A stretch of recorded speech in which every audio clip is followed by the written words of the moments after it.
จำปาลาวเจ้าคือสาวลาวผู้งามโส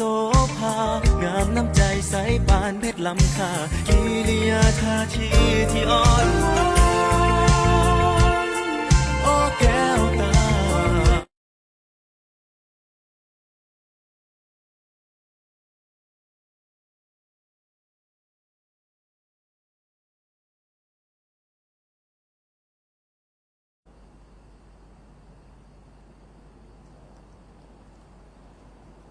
สบาย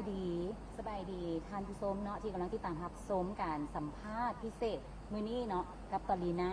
มื้อนี้ก็จะเป็นผู้หนึ่งที่มาได้มีโอกาสที่ว่าจะมาสัมภาษณ์ประธานโครงการของประกวดนางสาวลาวกับ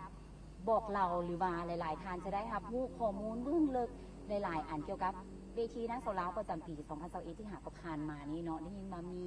กระแสหลากหลายกระแสแล้วก็มีหลากหลายความคิดเห็นกันเลยมื้อนี้เฮาก็เลยอยากไขความกระจ่างแจ้งให้หลายๆคนได้รับรู้กันและมื้อนี้ต่อกันยังมีพิธีกรซึ่งเป็นพิธีกรรับเชิญนั่นก็คือไอ้บ๊อบฟรีแมนเนาะซึ่งจะมาเป็นพิธีกรร่วมกับการสัมภาษณ์ของเฮาในมื้อนี้เนาะและก่อนอื่นหมดเดี๋ยวตอสิขออนุญาตแนะนำผู้ที่เข้าร่วมสัมภาษณ์ของเฮาในมื้อนี้กันก่อนนั่นก็คือท่านคุ้มปัญญาเพียงวินัยยาซึ่งเป็นประธานโครงการของการประกวดนางสาวลาวของแต่ละปี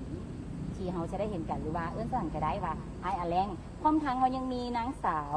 ของเฮาทั้ง5น้องที่ว่าเป็น5คนสุดท้ายเนาะขอในนามก่อนคนอีกนั่นก็คือนางสาวลาวของปี 2021 นั่นก็คือธิดาจันทร์วิศรีสมบัติจากนครหลวงเวียงจันทน์เนาะแล้วก็ยังมีทางด้านข้างของตอนก็คือห้องอันดับ1ของนางสาวลาวปีนี้นั่นก็คือกัลยาโคตรโยธาจากแขวงจำปาสักห้องอันดับ2นางสาวลาวนั่นก็คือเมฆขลาเจริญไซจากนครหลวงเวียงจันทน์ห้องเรียนว่าเดบี้ก็ได้เนาะแล้วก็ห้องอันดับ4นั่นก็คือเดี๋ยวขามบุได้ห้องอันดับ3สวรรค์พรกันหาไซจากแขวงชัยบุรีและก็ห้องอันดับ4พีละหนิงภูมิจากแขวงหลวงพระบางพร้อมทั้งการสัมภาษณ์ของเฮาในมื้อนี้เนาะได้รับการสนับสนุนโดยบริษัทเบียร์ลาวจำกัดแล้วก็ยังมีธนาคารพัฒนาลาวหรือLDB แล้วก็ยังมีบริษัทปัญญาทรัพย์จำกัดแล้วก็ต้องขอบใจกับThe Icon Studio เนาะกับการสัมภาษณ์ไลฟ์ที่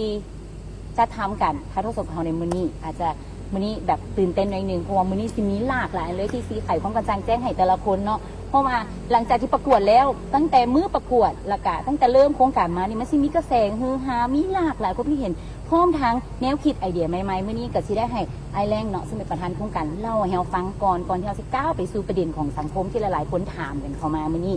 เดี๋ยวอยากให้ไอเล่าให้ฟังแน่ว่าธีมของปีนี้เป็นแนวใดจุดประสงค์ของงานนางสาวลาวปีนี้อยากจัดเป็นลักษณะแบบใดเจ้าเนาะก่อนมาที่ตอบถามสำหรับพิธีกรน้องต๊อบนั่นเองเนาะก่อนมาตัวต้องขอบใจทุกภาคส่วนเนาะบ่ว่าจะเป็นทางสื่อมวลชนก็ดีเนาะที่ได้มาร่วมงานหรือว่าเมนสปอนเซอร์เนาะโดยเฉพาะเป็นบริษัทเบียร์ลาวบริษัทและก็ธนาคารพัฒนาลาวเนาะ LDB นั่นเองนะและปัญญาทรัพย์แล้วก็ต้องขอบใจเนาะกับการไลฟ์สดในมื้อนี้ก็คือ Action Pro เนาะในมื้อนี้ที่ว่าให้การสนับสนุนในการไลฟ์สดและสถานที่แลนด์มาร์คเนาะแน่นอนว่าสำหรับในโครงการของพวกเขาเองโดยรวมแล้วถือว่าปีนี้จะอาจจะมาที่จริงจะถามว่าแตกต่างก็จะแตกต่างในด้านคอนเซ็ปต์แต่โดยรวมแล้วก็ยังคงเป็นรูปแบบที่ทางกองประกวดเน้นหลักถึงเรื่องของวัฒนธรรมอยู่แล้วแล้วก็เน้นไปถึงเรื่องของความผสมผสานของความทันสมัยเนาะแต่สำคัญที่สุดในปีนี้พวกเขาแมนจะเน้นไปทางความภูมิใจของความเป็นลาวเป็นอย่างคือว่าอย่างสั้นเนาะเพราะว่าแน่นอนว่ามิสลาวนี่จะแตกต่างจากมิสอื่นๆพวกเขามีจุดยืนที่ค่อนข้างเฉพาะเนาะบอกว่าจะเป็นในเรื่องของการที่ว่าแต่งกายเนาะเป็นเอกลักษณ์ที่ว่าถึงเรื่องวัฒนธรรมอย่างชัดเจนทั้งที่ว่าบ่น้อยหน้าในโลกเลยตัวเป็นต้นๆในโลกเลยเนาะแล้วก็ที่สองมาพวกเขากับเอาตรงๆจุดประสงค์ของโครงการแล้วก็คือว่าต้องการที่อยากจะส่งเสริมไม่ยิงเราโดยที่ว่ามีความภาคภูมิใจเนาะแล้วก็เข้ามาได้แสดงในเรื่องของความสามารถของตัวเองความงามความสามารถใบที่ปฏิภาณมันก็จะผสมผสานกันไปเนาะหรือว่าเขาจะใส่ในสั้นๆก็คือว่าบี้ลาวนั่นเองเนาะแล้วรู้สึกว่าปีนี้เนาะเป็นปีที่แตกต่างจากแต่ละปีที่ผ่านมาคือไอ้ได้ใส่คอนเซปต์ของคีย์เวิร์ดที่น้องๆต้องได้จับสลากและออกมาคล้ายๆว่าแสดงความคิดเห็นแสดงทัศนคติตัวนี้ไอ้ได้คืดบวาย่านมันแบบสิยากเกินไปบอสำหรับนางสาวเรา จริง ๆ แล้วถามว่าย่าบอเนาะการแน่นอนว่าขึ้นน้ำน้องนางสาวเนาะ อืม เพราะว่าในเรื่องของคำว่าคีย์เวิร์ดนี่มันเป็นทัศนคติ โดย เนอนได้เขาอยากเห็นเพราะที่ผ่านมาหลายๆคนก็บอกว่าบ่มีโอกาสได้ตอบเถื่อ อืม มาแล้วก็แม่นมาหาคนแล้วก็แม่น ถึงได้ ตอบโลด เว้า ยิงได้เว้า แม่นแม่น ปีนี้ก็เลยว่าเอาคอมเมนต์จากปีกายแล้วน้องเขาก็รวบรวมเนาะก็เลยว่าให้โอกาสน้องๆได้มีโอกาสได้ตอบก่อนเนาะเพื่อให้ได้ตอบคำถาม โดย ให้หลายที่สุด แม่นแม่นแม่น เนาะสำหรับถึง16นางสาว โดย อันนี้ก็ถือว่าเป็นสิ่งแปลกใหม่เลยเนาะเพราะว่าตั้งแต่ตอนมือทีงานประกวดตั้งแต่เมื่อก่อนแต่ก็ได้อยู่หันเขาก็ยังว่าแปลกใจว่ามันมีคีย์เวิร์ดเพราะว่าเขากระบอกเคยเห็นแม่ยิ่งแล้วที่จะต้องออกมาแสดงทัศนคติในแบบทีสาธารณะที่เป็นทีการแข่งขันก็ตอนนี้ก็คือว่ากังวลได้ว่าน้องๆเขาจะสิตอบได้บ่เพราะว่าหัวข้อแต่ละหัวข้อมันก็สิเป็นเกี่ยวกับมันสิมีการเมืองแน่สังคมแดปัญหาแดและก็มุมมองอย่างต่างๆซึ่งมันเป็นหัวข้อที่ค่อนข้างเซนซิทีฟคันเขาตอบผิดหั้นนะ แม่ สำห แล้ รับ ว การใช้คีย์เวิร์ดนะมันดีบอลที่ว่าถ้าสมมติว่ามันมีคำถามที่น้องได้จกเอาน้องได้จับเอา อือฮึ คนเบิ่งอาจจะแบบว่าคำถามอ่านบอที่ให้เป็นคำถามนี้มันมอบให้กับเจ้าแล้วอยู่หลังเวทีเล่นบอกการที่เอาคีย์เวิร์ดให้คือเขากับบอกว่าเขาสิได้คำถามอย่าง แม่นแม่น แต่ว่าเป็นเขาได้มาแล้วเขาตอบได้ แน่ บางคนอาจจะดีกับใจ บางคนอาจจะบอกว่าเขาเตรียมมาแล้วใช่ไหม อ่า อันนี้คือแบบว่าประธานท่านนี่พยายามที่สีเหตุให้มันโปร่งใสที่สุดแล้วว่า ทุกคนที่ตอบคำถามคือตอบคำถามจากความสามารถแท้ๆเนาะไม่ได้มีการเตรียมและมือที่ตอบอยู่ในห้องทรงกับฮู้สึกว่าเป็นที่คือหาหลายได้แบบอันกองเสียอยู่ห้องทรงทั้งอยู่ทางบ้านแน่เนาะคอมเมนต์นี่ก็แบบพิลึกเอาแท้เอาว่านะมันก็ถือว่าเป็นบาดเก้าไม้และหลายๆคนก็ย่องว่ามันเป็นการพัฒนาที่ดี แล้วบัดนี้เดี๋ยวซีลองกลับมาถามทางป้ากตัวนางงามที่เป็นคนตอบคำถามเองเป็นแล้วไรกับการกล้าเทียมในการตอบคำถามในครั้งนี้ เริ่มจากน้องนุ่นก่อน น้องนุ่น อ่า ผู้ที่ตอบดีหลายๆรอบเลยแหละเนาะ อ่า โดยเป็นแล้วไรน้อง โตน้องเนาะในความคิดของน้องในการตอบคำถามแต่ละเทือเมนน้องออกมาจากใจ อือฮึ แล้วก็คิดว่าเป็นสิ่งที่ว่าน้องสามารถสื่อสารให้คนอื่นได้รับรู้แล้วแล้วน้องคิดว่าเฮ็ดดีที่สุดแล้ว อือฮึ แต่ว่าก่อนที่เราจะเว้าอย่างเนาะเขาก็ต้องมีการที่ว่าเขาคิดก่อนในทุกๆด้าน แต่ว่าน้องเชื่อว่าสิ่งที่ว่าน้องสื่อสารไปนั้นจะเป็นผลประโยชน์ให้หลายๆคน อือฮึ ได้รับรู้กันว่าน้องหันเฮ็ดเต็มที่ที่สุดแล้ว อืม โดย แม่นเพราะว่าวิธีการตอบคำถามกับผู้สึกว่าชาญและก็ชัดเจนอีกได้คือแบบเพชรการบ้านมาดีนะ ตอนตอบอยู่ทางเวทีแบบใดเมื่อนี้ก็ตอบแบบนั้นคือเก่า แน่ เนาะ แน่ นี่คือข้อดีของผู้ที่เป็นนางงามเนาะ อือฮึ เออ และบัดนี้หลังจากที่ได้หับตำแหน่งมาแล้วเป็นจังไดแต่ละคนความรู้สึกหลังจากได้ตำแหน่งแบบมงลงหัวละออร่าจับตอนนี้ เป็นเท่าไหร่นะความรู้สึก โดยสำหรับน้องเนาะเป็นผู้ที่ว่าได้รับรางวัลนางสาวลาวปี 2021น้องรู้สึกว่าตอนแรกก็คือดีใจที่สุดเลย ว่าตัวเองเฮ็ดได้แล้วเพราะว่าเป็นผู้หญิงคนหนึ่งที่ว่าบ่เคยเริ่มในสายนี้มาก่อนแล้วก็รู้สึกว่าต้องได้เรียนรู้หลายๆอย่างแล้วก็รู้สึกว่าตัวเองมีความพยายามหลายในหลายๆด้านแล้วก็ดีใจที่สุดที่ได้ แล้วก็รู้สึกว่ามีคนหลายคนเนาะได้รู้จักตัวเองหลายขึ้น มีแฟนคลับหลายขึ้น มีคนฮู้จักแล้วก็มีคนติดตามแล้วก็ย่องเยาตัวเองหลายขึ้น แต่ว่าครั้งสมมติว่าน้องผิดพลาดประการใดหรือว่ามีข้อเสียน้องกะจะรับฟังแล้วก็ไปปรับปรุงในด้านนั้นเลย เจ้า มีมงอีกอันหนึ่งบอ จะเอาให้ตื่น เอามงจากไอ้บ๊อบเลย น้องหนิงเลยน้องหนิงเป็นใดหลังจากที่ผู้ว่าตัวเองได้ตำแหน่งมาเนาะตำแหน่งมาแล้วเป็นไงต่อรู้สึกว่า เป็นการรู้สึกดีใจแล้วก็แบบบ่ได้คิดว่าตัวเองจะได้มาแค่เข้าท็อป5เนาะเพราะว่าตัวเองก็เฮ็ดผิดพลาดมาหลายเติบแต่ว่าการที่น้องได้รู้สึกว่าขอบใจทางกองประกวดขอบใจแฟนนางงามทุกคนเนาะที่แบบว่าพร้อมเสียพร้อมซัพพอร์ตน้องเต็มที่นะ น้องหนิงเนี่ย โดย เอ้ยน้องเบบี้ เบ เนาะ บี้ไอ้บ๊อบ โดยสำหรับน้องแล้วเนาะแรกๆเลยก็คือดีใจบ่คิดว่าตัวเองสิมาฮอดจุดนี้ได้ เพราะว่ามันเป็นความฝันของน้องตั้งแต่น้อยๆแล้วว่าครั้งหนึ่งจะไปยืนอยู่จุดๆนั้นให้ได้นะแต่บ่คิดว่าตัวเองจะมาประสบผลสำเร็จต้องขอขอบใจกำลังใจทุกๆทางที่ส่งมาให้ดีใจเฮ็ดหน้าที่ตัวนี้ให้ดีที่สุดเด้อขอบใจหลายๆ น้องครีม โดยสำหรับน้องแนวแบบทำอีกแมนดีใจล่ายดีใจแหงเลยแบบเองก็คิดไปแล้วว่ากับเบิ้งอีกหลายๆคนแบบมีความรู้ความสมานละกะหน้าตาดีกันหมดเลยนะเขาบอกคิดว่าเขาจะเฮ็ดบ่ได้แต่ว่าสุดท้ายเขาเฮ็ดได้ก็รู้สึกแบบภูมิใจแหงกะขอบใจหมู่เพื่อนหลายๆคนแล้วก็ครอบครัวที่คอยซัพพอร์ตเฮามาค่ะจุดๆนี้โดย จากเสียงบุรีเนาะ โดย มาบันนี้มาทางจำปาสักของเขาเบิ่ง โดยสำหรับน้องเองน้องก็ภูมิใจร้ายกับตำแหน่งนี้เพราะว่าบ่คิดว่าตนเองนั่นสิกล่าวว่าอยู่จุดๆนี้ได้สำหรับคนที่แบบว่า อยากมาหลายปีแล้วแต่ว่าบ่มีโอกาส อืม ซึ่งปีนี้ก็ได้โอกาสรับโอกาสจากหลายๆทางเลย อือฮึ น้องก็ได้มาแต่ได้รับตำแหน่งนี้ก็ดีใจแห้ง อืม โดย แล้วก็ภูมิใจกับตำแหน่งนี้ โดย เพราะว่าตอนก็เป็นคนหนึ่งเนาะที่ได้มีโอกาสไปแนะนำแชร์ประสบการณ์กับน้องๆและน้องผู้นี้แหละเป็นคนมาปีนี้อะนะน้องอยากมาลบคำสุประมาทว่าจำปาซักนางหงจำปาซักส่วนหลายนะสิลบคำสุประมาทที่แบบว่าจำปาซักส่วนหลายสิได้อันสิมีคำสาปสิได้เป็นนางหงตลอดเพิ่นว่าปีนี้เพิ่นสิมาลบคำสาปได้บ่เพิ่นว่า อันนี้มีคำถามอยากถามตอด ถามมาอย่าง ว่าตอนเคยคิดบอกว่าอยากไปประกวดนางสาวลาว โอ้ บอกตอนที่บ้านเข้าวงการคิดว่าตัวเองงามพอบอก คือตอนนั้นน่ะคือมาตลอดคือว่าตัวเองงามตลอดบ่เคยคือว่าตัวเองขี้ร้ายเลย โบมีไผ่ซิกเอาเลยเหรอ โบแมนมันเป็นความฝันของผู้หญิงทุกคน อืม คือดอกบอกว่าที่จริงเขาก็เคยประกวดในรูปแบบอื่น แต่มาแต่ละเทือมาเขาคืนมาตัวเองนะเป็นคนที่ใส่ใจกับรายละเอียดได้แต่ว่าตอนนั้นมันกะด้วยเทคโนโลยีหรือว่าความทันสมัยมันกับโบเทาเดี๋ยวนี้ว่าเรื่องการแต่งหน้าอย่างต่างๆ แต่งจังไหนกับโบงามขนาดอ้ายมันก็ยังอยู่ได้แต่สำนั้นแต่กับโบเป็นอย่างเขากับโบเคยท่อถึงว่าเขาไปประกวดเขาโบได้ที่หนึ่งเขาอาจจะโบได้เขาโบได้ชนะในจุดนั้น แต่เขาก็สามารถชนะตัวเองได้ชนะในเวทีได้ แล้วก็เลยแบบว่าเอาแห้งพักดันตรงนี้แหละเก็บเกี่ยวประสบการณ์แล้วก็มาแชร์กับน้องๆก็เลยได้มีโอกาสมาแบบพูดจากกับน้องๆหลายคนแล้วก็ได้เป็นพิธีกร ในมื้อนี้นะมื้อนี้ที่ว่าหับมาเนี่ยนะเพราะว่าเป็นคนที่ติดตามกองประกวดนะ อืม มาหลายเทื่อแล้ว แล้วเวลาที่กรรมการยิงคำถามให้น้องทั้งสาม อืม เขาคนทุกผู้ทางล้านนี่นะก็จะมีคำถามในหัวตัวเองขึ้นกัน ว่าอยากถามแบบนี้อยากถามแบบนั้น และอยากให้ตอบแบบนั้นอยากตอบแบบนี้เนาะเพราะว่าก็เป็นคนเบิงมื้อนี้ได้มีโอกาสมาก็เลยอยากมาถามว่า เอาแท้ๆว่า อันนี้ให้ตอบแบบเป็นตัวเองที่สุดเด้ออ ม บ่ต้องคืนว่าอยู่ถึงเวทีแล้วเขาลงมานี่แล้ว ตอนนี้แมนเขาสิตอบที่ตอบถือเขาก็บ่เอามงคืนให้เป็นตัวเองที่สุดเนาะ ไอ้จะเบ้าเวลาประธานไว้เนาะ บอแค่อยากพูดว่า มีบอในใจที่ เออ เวลามีคนอันนั้นคำถามว่าคิดว่าตัวเองสีได้บอแล้วคำถามมันที่มาคือเป็นว่าบอคิด เออ คันบอคิดแล้วคือมา เออ ก็เลยอยากพูดว่า ทุกคนได้เนี่ย ตอนที่ว่าตัวเองเข้าไปประกวดเข้าไปท็อป5ท็อป10แล้วนะ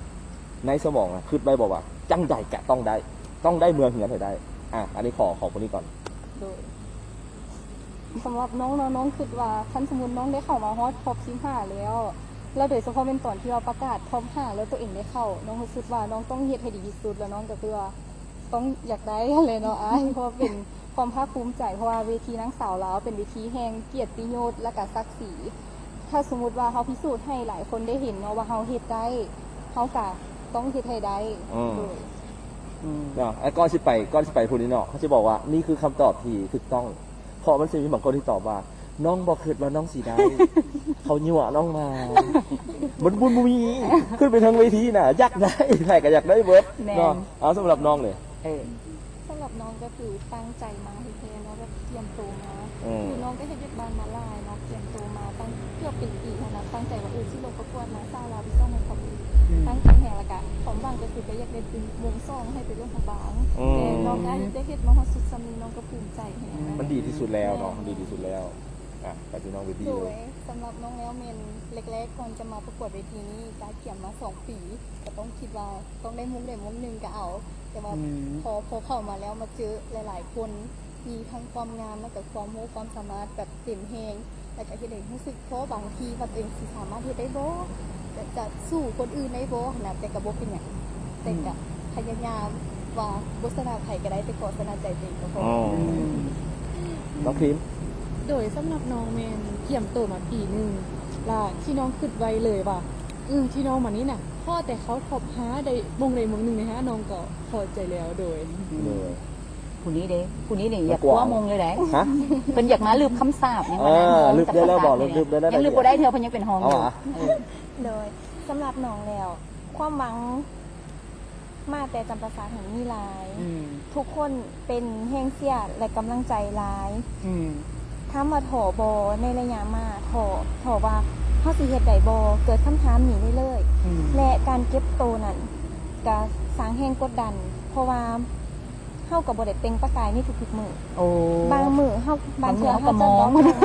น บางมือตื่นสวย ก็จะเป็นเศร้าๆ บา ได้ ง เลย มื้อเฮาก็ เกี่ยวมาต่อ แต่ว่ารู้สึกว่ามั่นใจ อืม บางมื้อก็บ่มั่นใจ อืม และในมื้อวันที่24นั่น น้องกดดันหลาย สุดประจำ โด แข ยว ง สุดประจำแขวง อืม มาจากหันแล้วก็รู้สึกว่าตัวเองกดดันหลาย อืม จนสิเฮ็ดได้บ่เพราะว่าหลายๆคนย่านน้องสอดไหม โอ้ สิ่งทำอิฐที่น้องย่านก็คือสอดไหม อืม โดยและ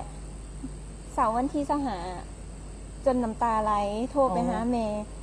ม่ขอกำลังใจแน่โดยทั้งขอกำลังใจทั้งจากแม่จากครอบครัวจากเอื่อยให้น้ำตาไหลตาตูบ อืม บัดสุดท้ายก็บอกแม่ไว้ว่าสิเฮ็ดให้ได้ อืม หาเบิ่งเด้อแม่ตอนแรกนี่สิใส่มงกุฎอยู่เทิงเวทีให้เบิ่งแม่สิหาเบิ่งหลังจากนั้นมาฮอดเวทีปุ๊บเฮ็ดจังได๋ก็ได้ให้ตัวเองแบบสติกลับมา อืมอืม ยิ้มไว้ก่อน อ่า สร้างความมั่นใจไว้ก่อน ไปเจอกันอยู่หน้าเวที อืม คิดแต่เท่านั้นโดย และสุดท้ายตัวเองก็รู้สึกว่าตัวเองเฮ็ดได้ก็ภูมิใจและก็ยอมรับในสิ่งที่เฮาได้ อืม ในณจุดนั้น มีอันท่อบ่เวลาเก็บตูนอันนี้เราก็ยังมีแหงกดดันเนาะ อืม คือน้องๆทานอื่นเด้มีแหงกดแบบมีอันใดที่รู้สึกว่าโอ้ยประธานเพิ่นสิคิดว่าเพิ่นสีถอนมง หรือว่าอีหยังต่างๆบ่ตอนเก็บโตอหยังต่างๆสินะ อืมสำหรับน้องสำหรับตัวน้องน้องว่าน้องมีสิ่งที่คิดว่ากดดันเลย อืม เพราะว่าก็คือเรื่องน้องเป็นคนที่ว่าฮุบหางลักษณะน้อย อ่า แล้วหลายคนมักจะว่าเจ้าตัวน้อยแท้อย่างนี้ เขาว่าเขาว่าเจ้าคือตัวน้อยแท้หรือเขาว่าเตี้ยแท้ ตัวน้อย ตัวน้อย โดยเป็นคนตัวน้อย คือ แล้ว ว่า ก็บ่สูงเท่าคนอื่น เขาว่านี่แม่นมาทางใดมาจากทางใด ก็อาจจะมีภายในเนี่ยภายในกล่อง อ๋อ โดยแล้วก็สิ่งนี้รู้สึกว่าคันสมมุติเขาได้ยินเนาะสิ่งแรกเลยก็คือน้องยอมรับในสิ่งเพราะว่ามันเป็นสิ่งที่ว่าน้องเป็นแท้และน้องบ่สามารถเปลี่ยนแปลงได้ อืม แต่ว่าสิ่งคำนี้เนาะน้องได้ยินทุกมื้อก็เลยกลายเป็นแห่งสุดนิ้วให้น้องก็คือ อยากจะบอกว่าน้องถึงจะเป็นผู้หญิงผู้หนึงที่โตน้อยเนาะแล้วก็อาจจะบ่สูงกว่าคนอื่น แต่ว่าน้องอยากจะพิสูจน์ให้เห็นว่าน้องเป็นผู้หญิงคนหนึ่งที่ว่ามีความคิดและก็ mindset ที่กว้างเนี่ย อืม กว้างไกลแล้วก็ใหญ่กว่ารูปร่างลักษณะภายนอกของน้อง อืม ไอ้ว่าการที่ตัวน้อยแล้วมีความสามารถหู้คืนหู้อ่านหู้กระตันยูหู้ใช้ชีวิตในสังคมที่เป็นประโยชน์ ดีกว่าสูงละล่าละโง่ได้ โอ้ยบอก ยืนสูงอยู่ละโง่แล้วมันบ่ได้เรียกได้งานอย่างนั้นอันนั้นก็บ่ได้แต่ก็บ่เอาประกวดเนาะฉะนั้นจะให้อย่าให้คนเบิ่งนี่ตัดสินภายในเลือกๆว่าเขาต้องการคนที่มาได้มงทั้ง5นี่ อืม บ่ไล่ว่า1 2 3 4 5บ่ไล่ว่าอันใดใครดีกว่าหมู่ อืม คือคนที่มีความสามารถคือคนที่มาอยู่จุดนี้บ่ได้แม่นว่าเกิดเมื่อวานเมื่อก่อนแล้วมาเลยเนาะสัวสิเก็บโตสัวสิผ่านอยู่ในกล่องก็จะต้องเบิ่งว่าผู้นี้ประพฤติเป็นเท่าใดนิสัยเป็นเท่าใดอยู่ข้างนอกข้างในทางประวัติขั้นดีแล้วก็จึงมาฮอดพี่ขั้นบ่ดีเขาก็คัดออกตั้งแต่ทีแรกเนาะ แม่น ฉะนั้นบ่ต้องมาบรรทัดฐานกันบ่ต้องเอามาเปรียบเทียบกันว่าคันน้อยคันตัวน้อยคันตัวเตี้ยแล้วบ่สมควรว่าสิได้บ่ได้อันนี้บ่เกี่ยว แม่ คือใหม่2021ปีหน้ามื้อที่5มื้อ2022มันอืม แมนได้อันนี้นะก็ถือว่าเป็นมาตรฐานหนึ่งเนาะเพราะว่านางสาวลาวเขากับซีว้าวาเขาก็ต้องเอามาตรฐานของคนลาวมาเป็นที่ตั้ง และอีกอย่างเวทีของนางสาวลาวมันเป็นเวทีแห่งชาติมันก็เป็นเวทีที่อยากเปิดโอกาสให้แม่หญิงหลายๆคนนะคะผู้ว่าถ้าหากมาเจ้ามีความสามารถแล้วเจ้าอยากมาเป็นประกายเจ้าอยากมาแสดงทัศนคติอยากมาแสดงความคิดมาแสดงความสามารถเจ้าก็สามารถมาเวทีนี้ได้ เรื่องอื่นตัดออกไปก่อนถ้าหากว่าเจ้าสามารถผ่านสายตาของกรรมการเข้ามาในรอบที่เจ้าสามารถเก็บตัวได้ก็ถือว่าเจ้าควอลิฟายละเจ้าผ่านมาตรฐานที่เจ้างามแล้วเจ้าก็มีสิทธิ์สิ่งมงได้เนาะแต่ก็คือว่าอันนี้ ผู้ดีได้ฟังตอนเบ้าเนาะแล้วก็เดี๋ยวพ่อสื่อหน่อยหนึง หน่วย เพราะที่จริงแล้วเวทีนั้นสาวลาวแล้วเนาะเขาต้องได้เบิ่งตามความเป็นจริง เพราะว่าในโดยคอนเซ็ปต์หรือว่าธีมของทางนักสาวของประกวดนักสาวลาว โดย แม่นพวกเขาได้มีมาตรฐานว่าประมาณแมตช์15 โดย เนาะ โด จ ย นขึ้นไปแต่สำคัญที่สุดก็คือว่าเป็นอย่างคือเขาบอกว่าคือบอกแมตช์70คือบอกอย่างไปเลย อืม ที่จริงเขาต้องได้เบิ่งผู้หญิงลาวสกอนนะว่ามีคนสูงขนาดนั้นพุ่นวะ เขาเอาไปประกวดแล้วจะไปต่อย แม่นแล้ว วง แล้วอย่าขอบอกแจ้งกับ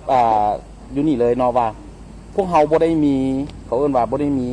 เป้าหมายที่จะส่งนักสาวไปประกวดต่อ อืม อยู่แล้ว กำลังว่าสิถามอันนี้อ้ายเป็นตอบเลยโดย แม่นแล้ว เพราะว่านี่อยากอธิบายแจ้งเนาะบางคนว่าเอ้าเป็นอย่างคือต้องอันเป็น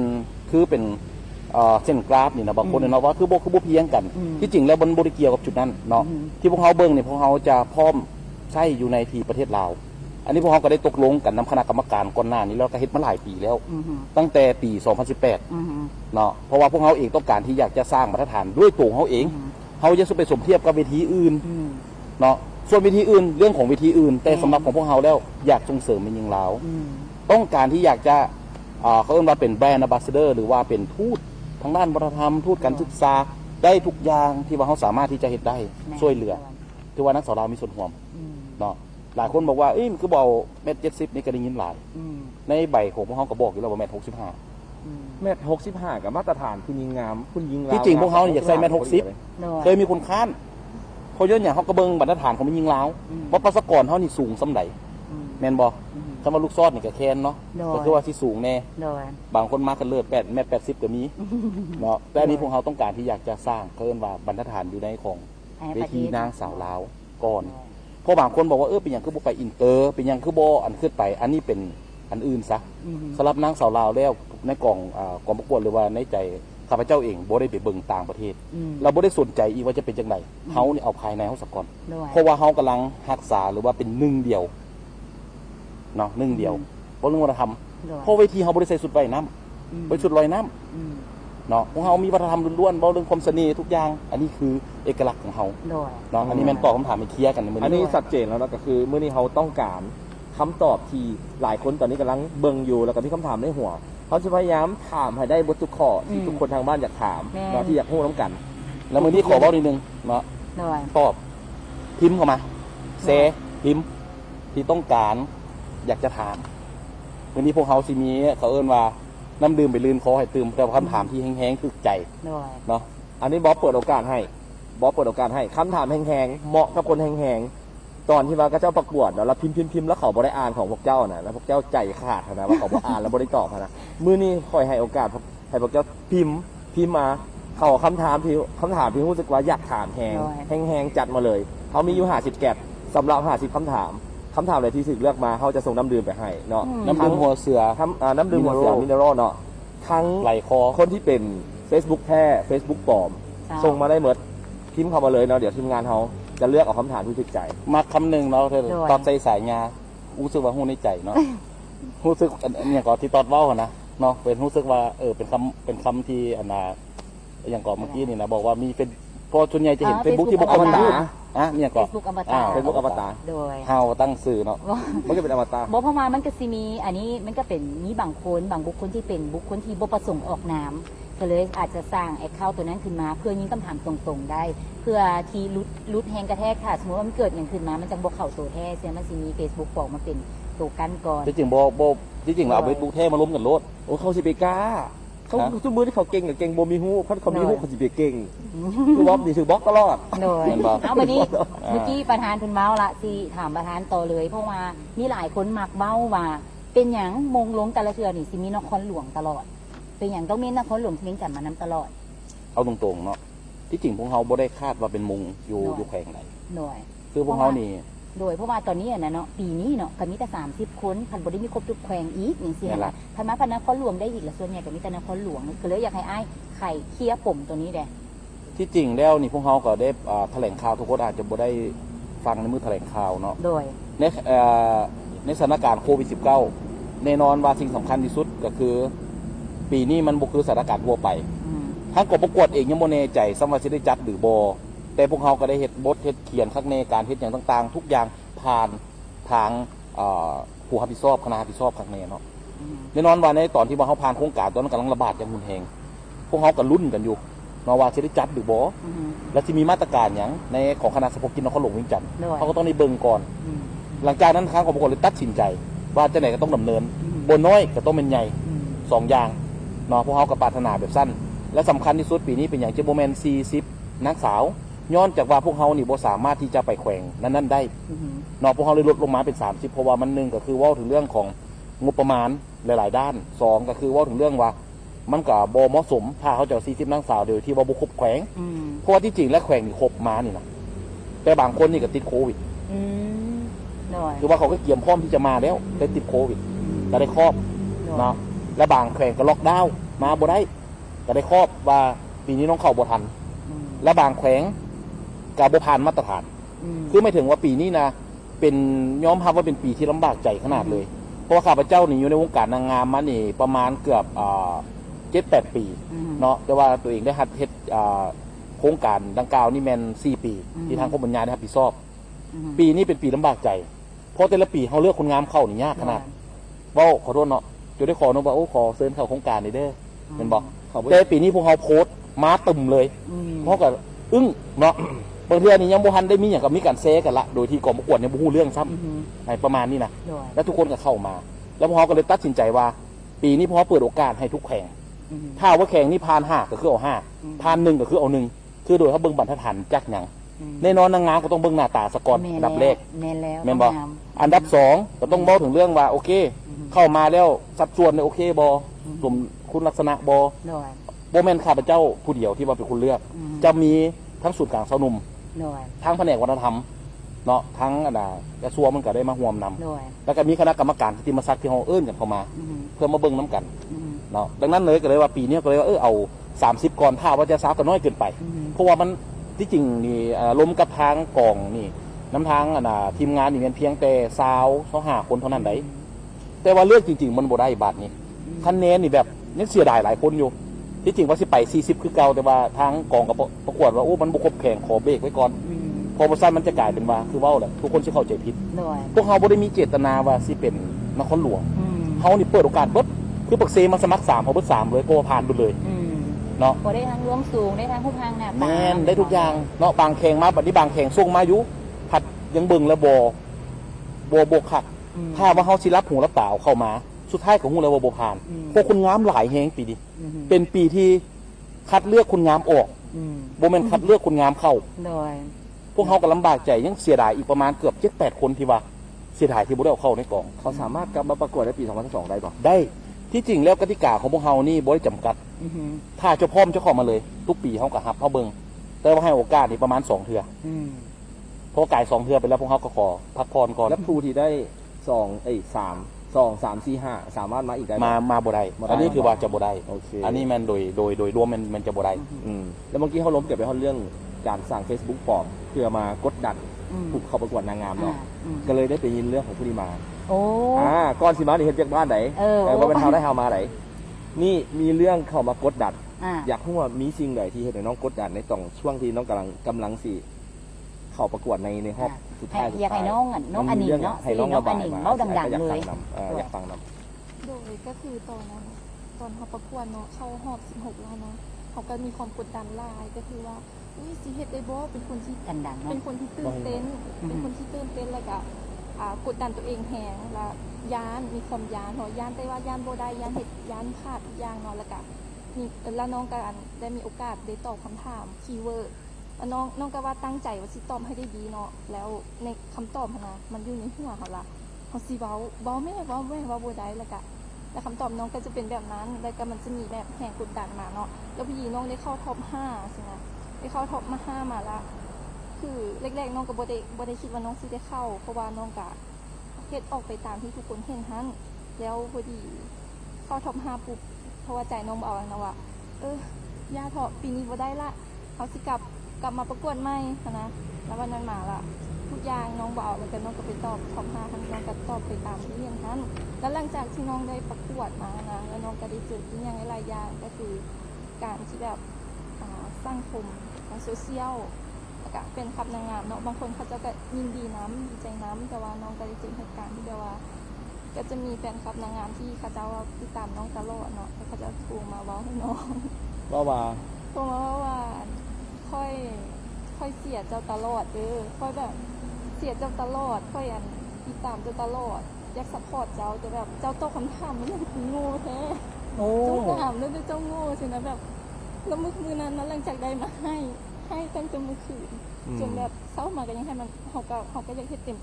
มที่แล้วนะเขาก็อยากเว้าอยากเฮ็ดดีที่สุดเขาก็เฮ็ดตามนี้แล้วน้องก็แบบมันก็สะเทือนใจตัวนี้นี่แหละ เห็นบอกว่านางงามซัวสีมาฮอดทอบนี่ตัวสีมาได้อันดับที่เขานี้มานั่งอยู่นี่ตัวสีได้มานั่งตอบคำถามถือฮอดคนโทรไปบอกว่าเข้ามาฮอบนี่ได้ยังไงโง่อันนั้นคนที่กำลังนั่งเบิ่งอยู่ ถ้าสมมติเรากำลังเบิ่งถ่ายทอดสดอยู่แล้วจื่อได้ว่าเจ้าเป็นคนโทรหาเราเนาะเราโง่แต่เราได้มานั่งใส่มงกุฎเจ้าสลาดเจ้านางพิมพ์บ่ได้เฮ็ดเวียกเฮ็ดงานอย่างเลยเนาะอันนั้นหันเอิ้นว่าคนโง่ที่โทรมาด่าเขาเจ้าบอกว่าเจ้าเป็นแฟนคลับเจ้าต้องส่งเสริมเขาแม่ถ้าสมมุติว่าน้องหนิงเนี่ยเฮ็ดผิด เฮ็ดบ่ดีนั่นเจ้ามีสิทธิ์เว้าให้เราตักเตือนเรา แต่เราเฮ็ดในเฮ็ดอันถึงเวทีให้ดีที่สุดแล้วแล้วเจ้าโทรไปด่าว่าเราโง่นั่นเจ้าบ่แม่นแฟนคลับแต่เจ้าเป็นแค่คนที่อยากเหยียบคนอื่นเพื่อให้ตัวเองสูงขึ้นฉะนั้นจะมีทางสูงขึ้นถือว่า สั้นตอนนี้เนาะมีหลายๆคนมาจะคอมเมนต์มาเว้ามาเอ้าเราตอบบ่ได้ดีเราคือได้อย่างต่างๆเนาะหล่ะบัดนี้ในขบวนการ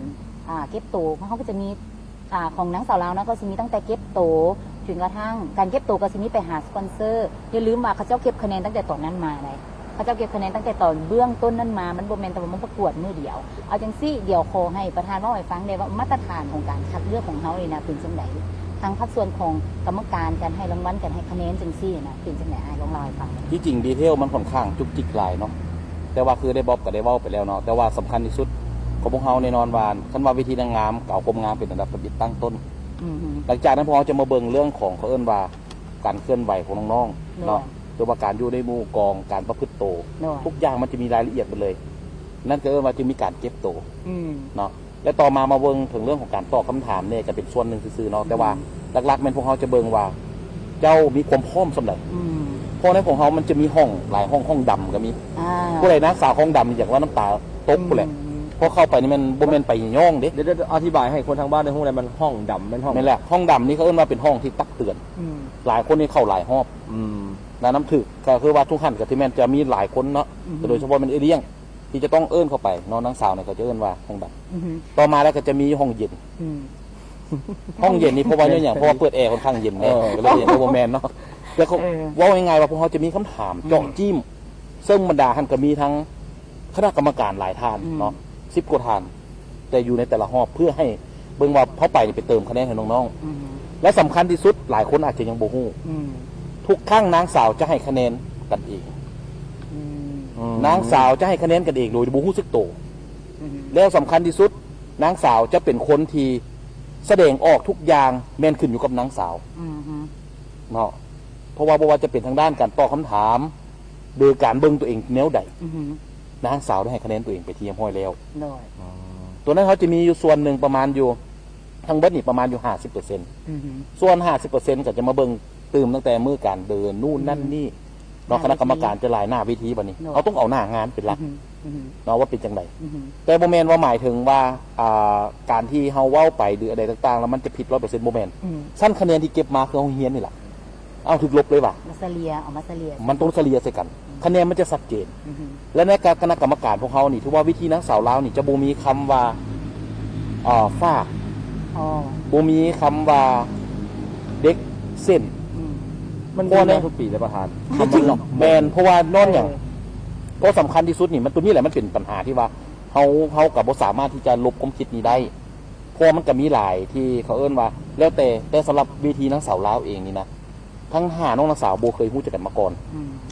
เนาะแล้วก็โบเคยได้ล้มกันมาก่อนเนาะน้ำประธานนี่ก็โบได้ล้มเลยโบได้พูดจักกันแล้วโบได้เคยไปสุ่งสิ่งนั้นทั้งทุกคนจะโบได้พูดจักกันมาก่อนเนาะแต่สำคัญที่สุดก็คือหลายคนก็จะมักเว้าคำนี้ออกมานี่แหละมันคืออันนึงที่เขาอยากแสดงให้เห็นว่ามันมีรายละเอียดดีเทลหลายเนาะบางเทื่อนี่นะแล้วเขาก็ยังมีในรอบที่ว่านางสาวนี่นะโหวตกันออกแมนคันมาสั้นคำเวลาเขาประกวดที่เขามาถามว่าอยากโหวตออกบ่ได้โหวตออกบ่ได้การโหวตออกนี่หมายถึงว่าการโหวตที่คะแนนนางสาวให้กันดีเพราะว่าคนที่อยู่น้ำกันต้องฮู้กันอยู่แล้วแล้วพวกเขาจะเฉลี่ยว่าผู้นี้เป็นย้อนอย่างล่าเลี้ยงก็สำคัญรวมได้ทั้งเบิดนี่สาวไปชีวิตที่ว่าได้เบิ่งติดตามกับนางสาวว่าสิ่งที่นางสาวเว้ามานี่กับเลี้ยงนี่เว้าคือกันหรือบ่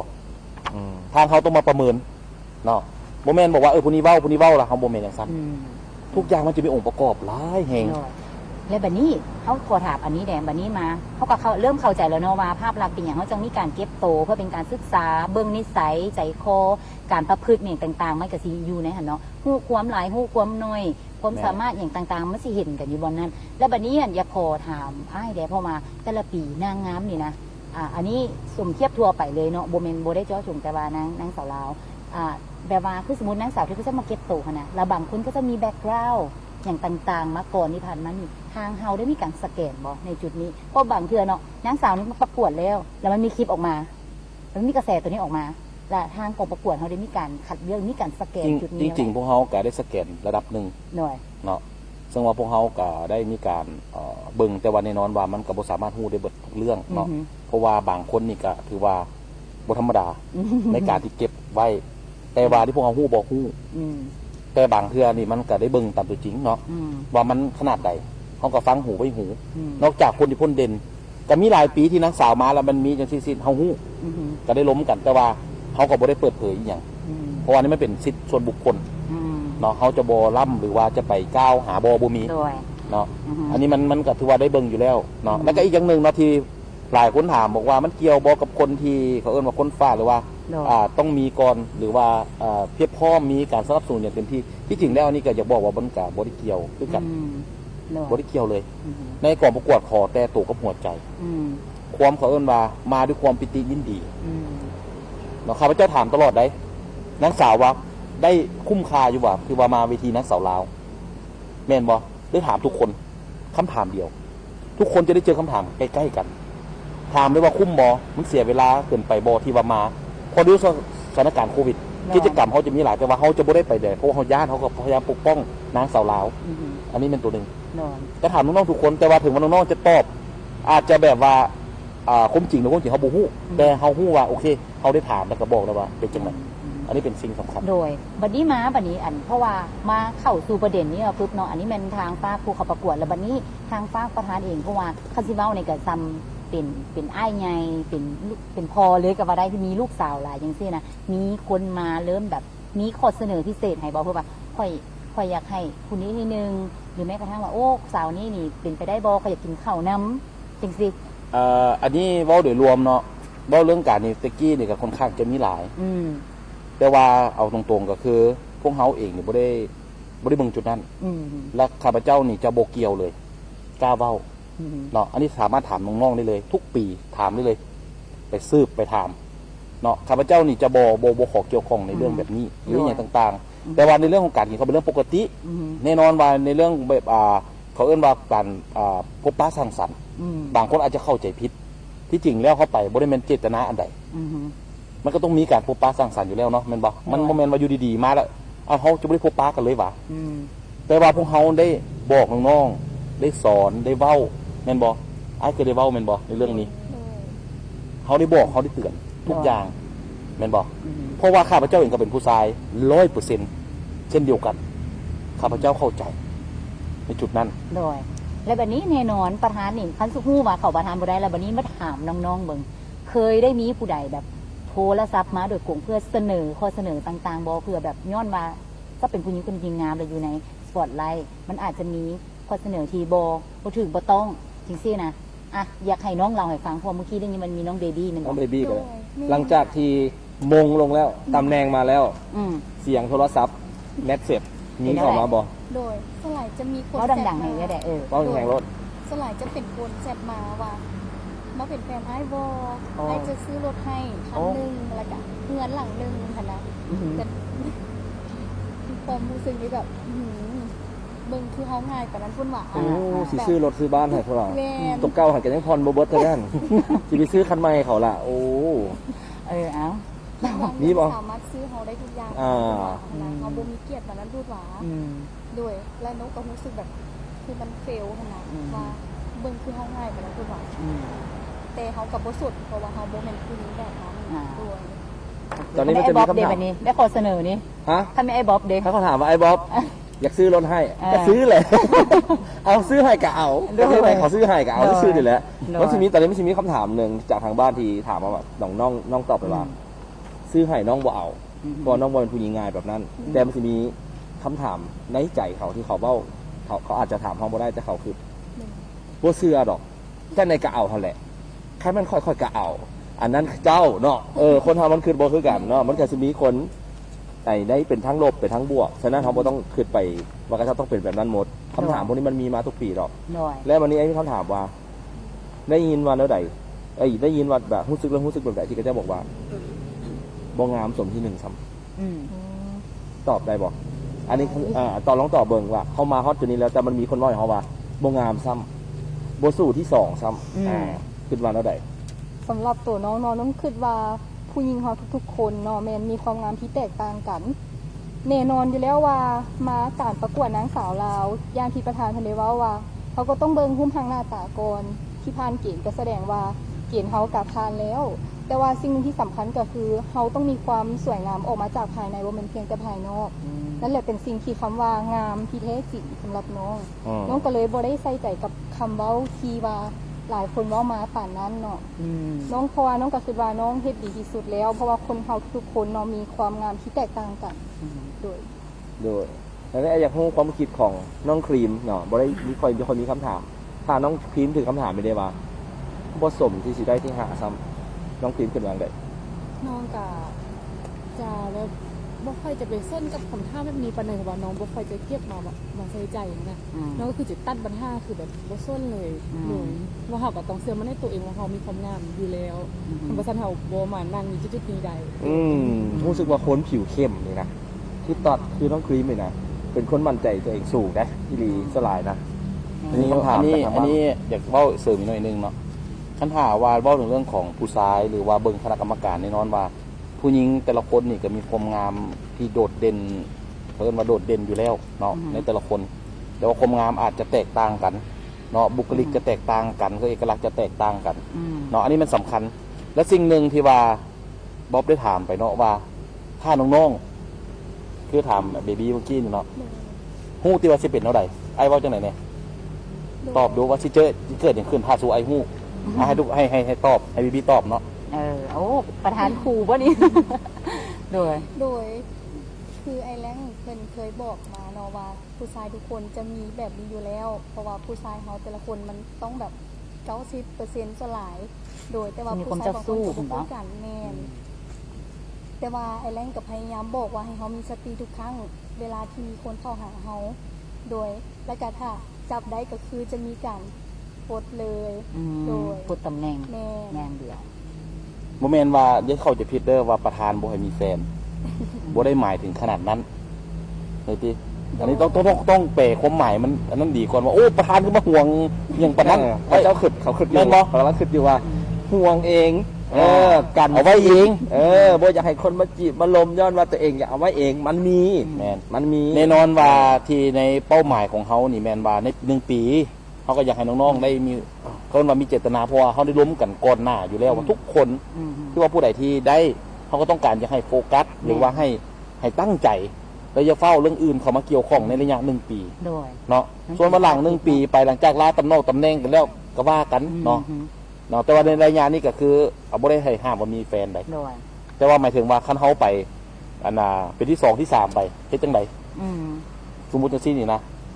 แม่นบ่ แม่น เพราะปัจจุบันนี้โมเมนต์อันนี้ต้องเข้าใจว่าเวทีนี่โมเมนต์เวทีของคมปัญญาเนาะ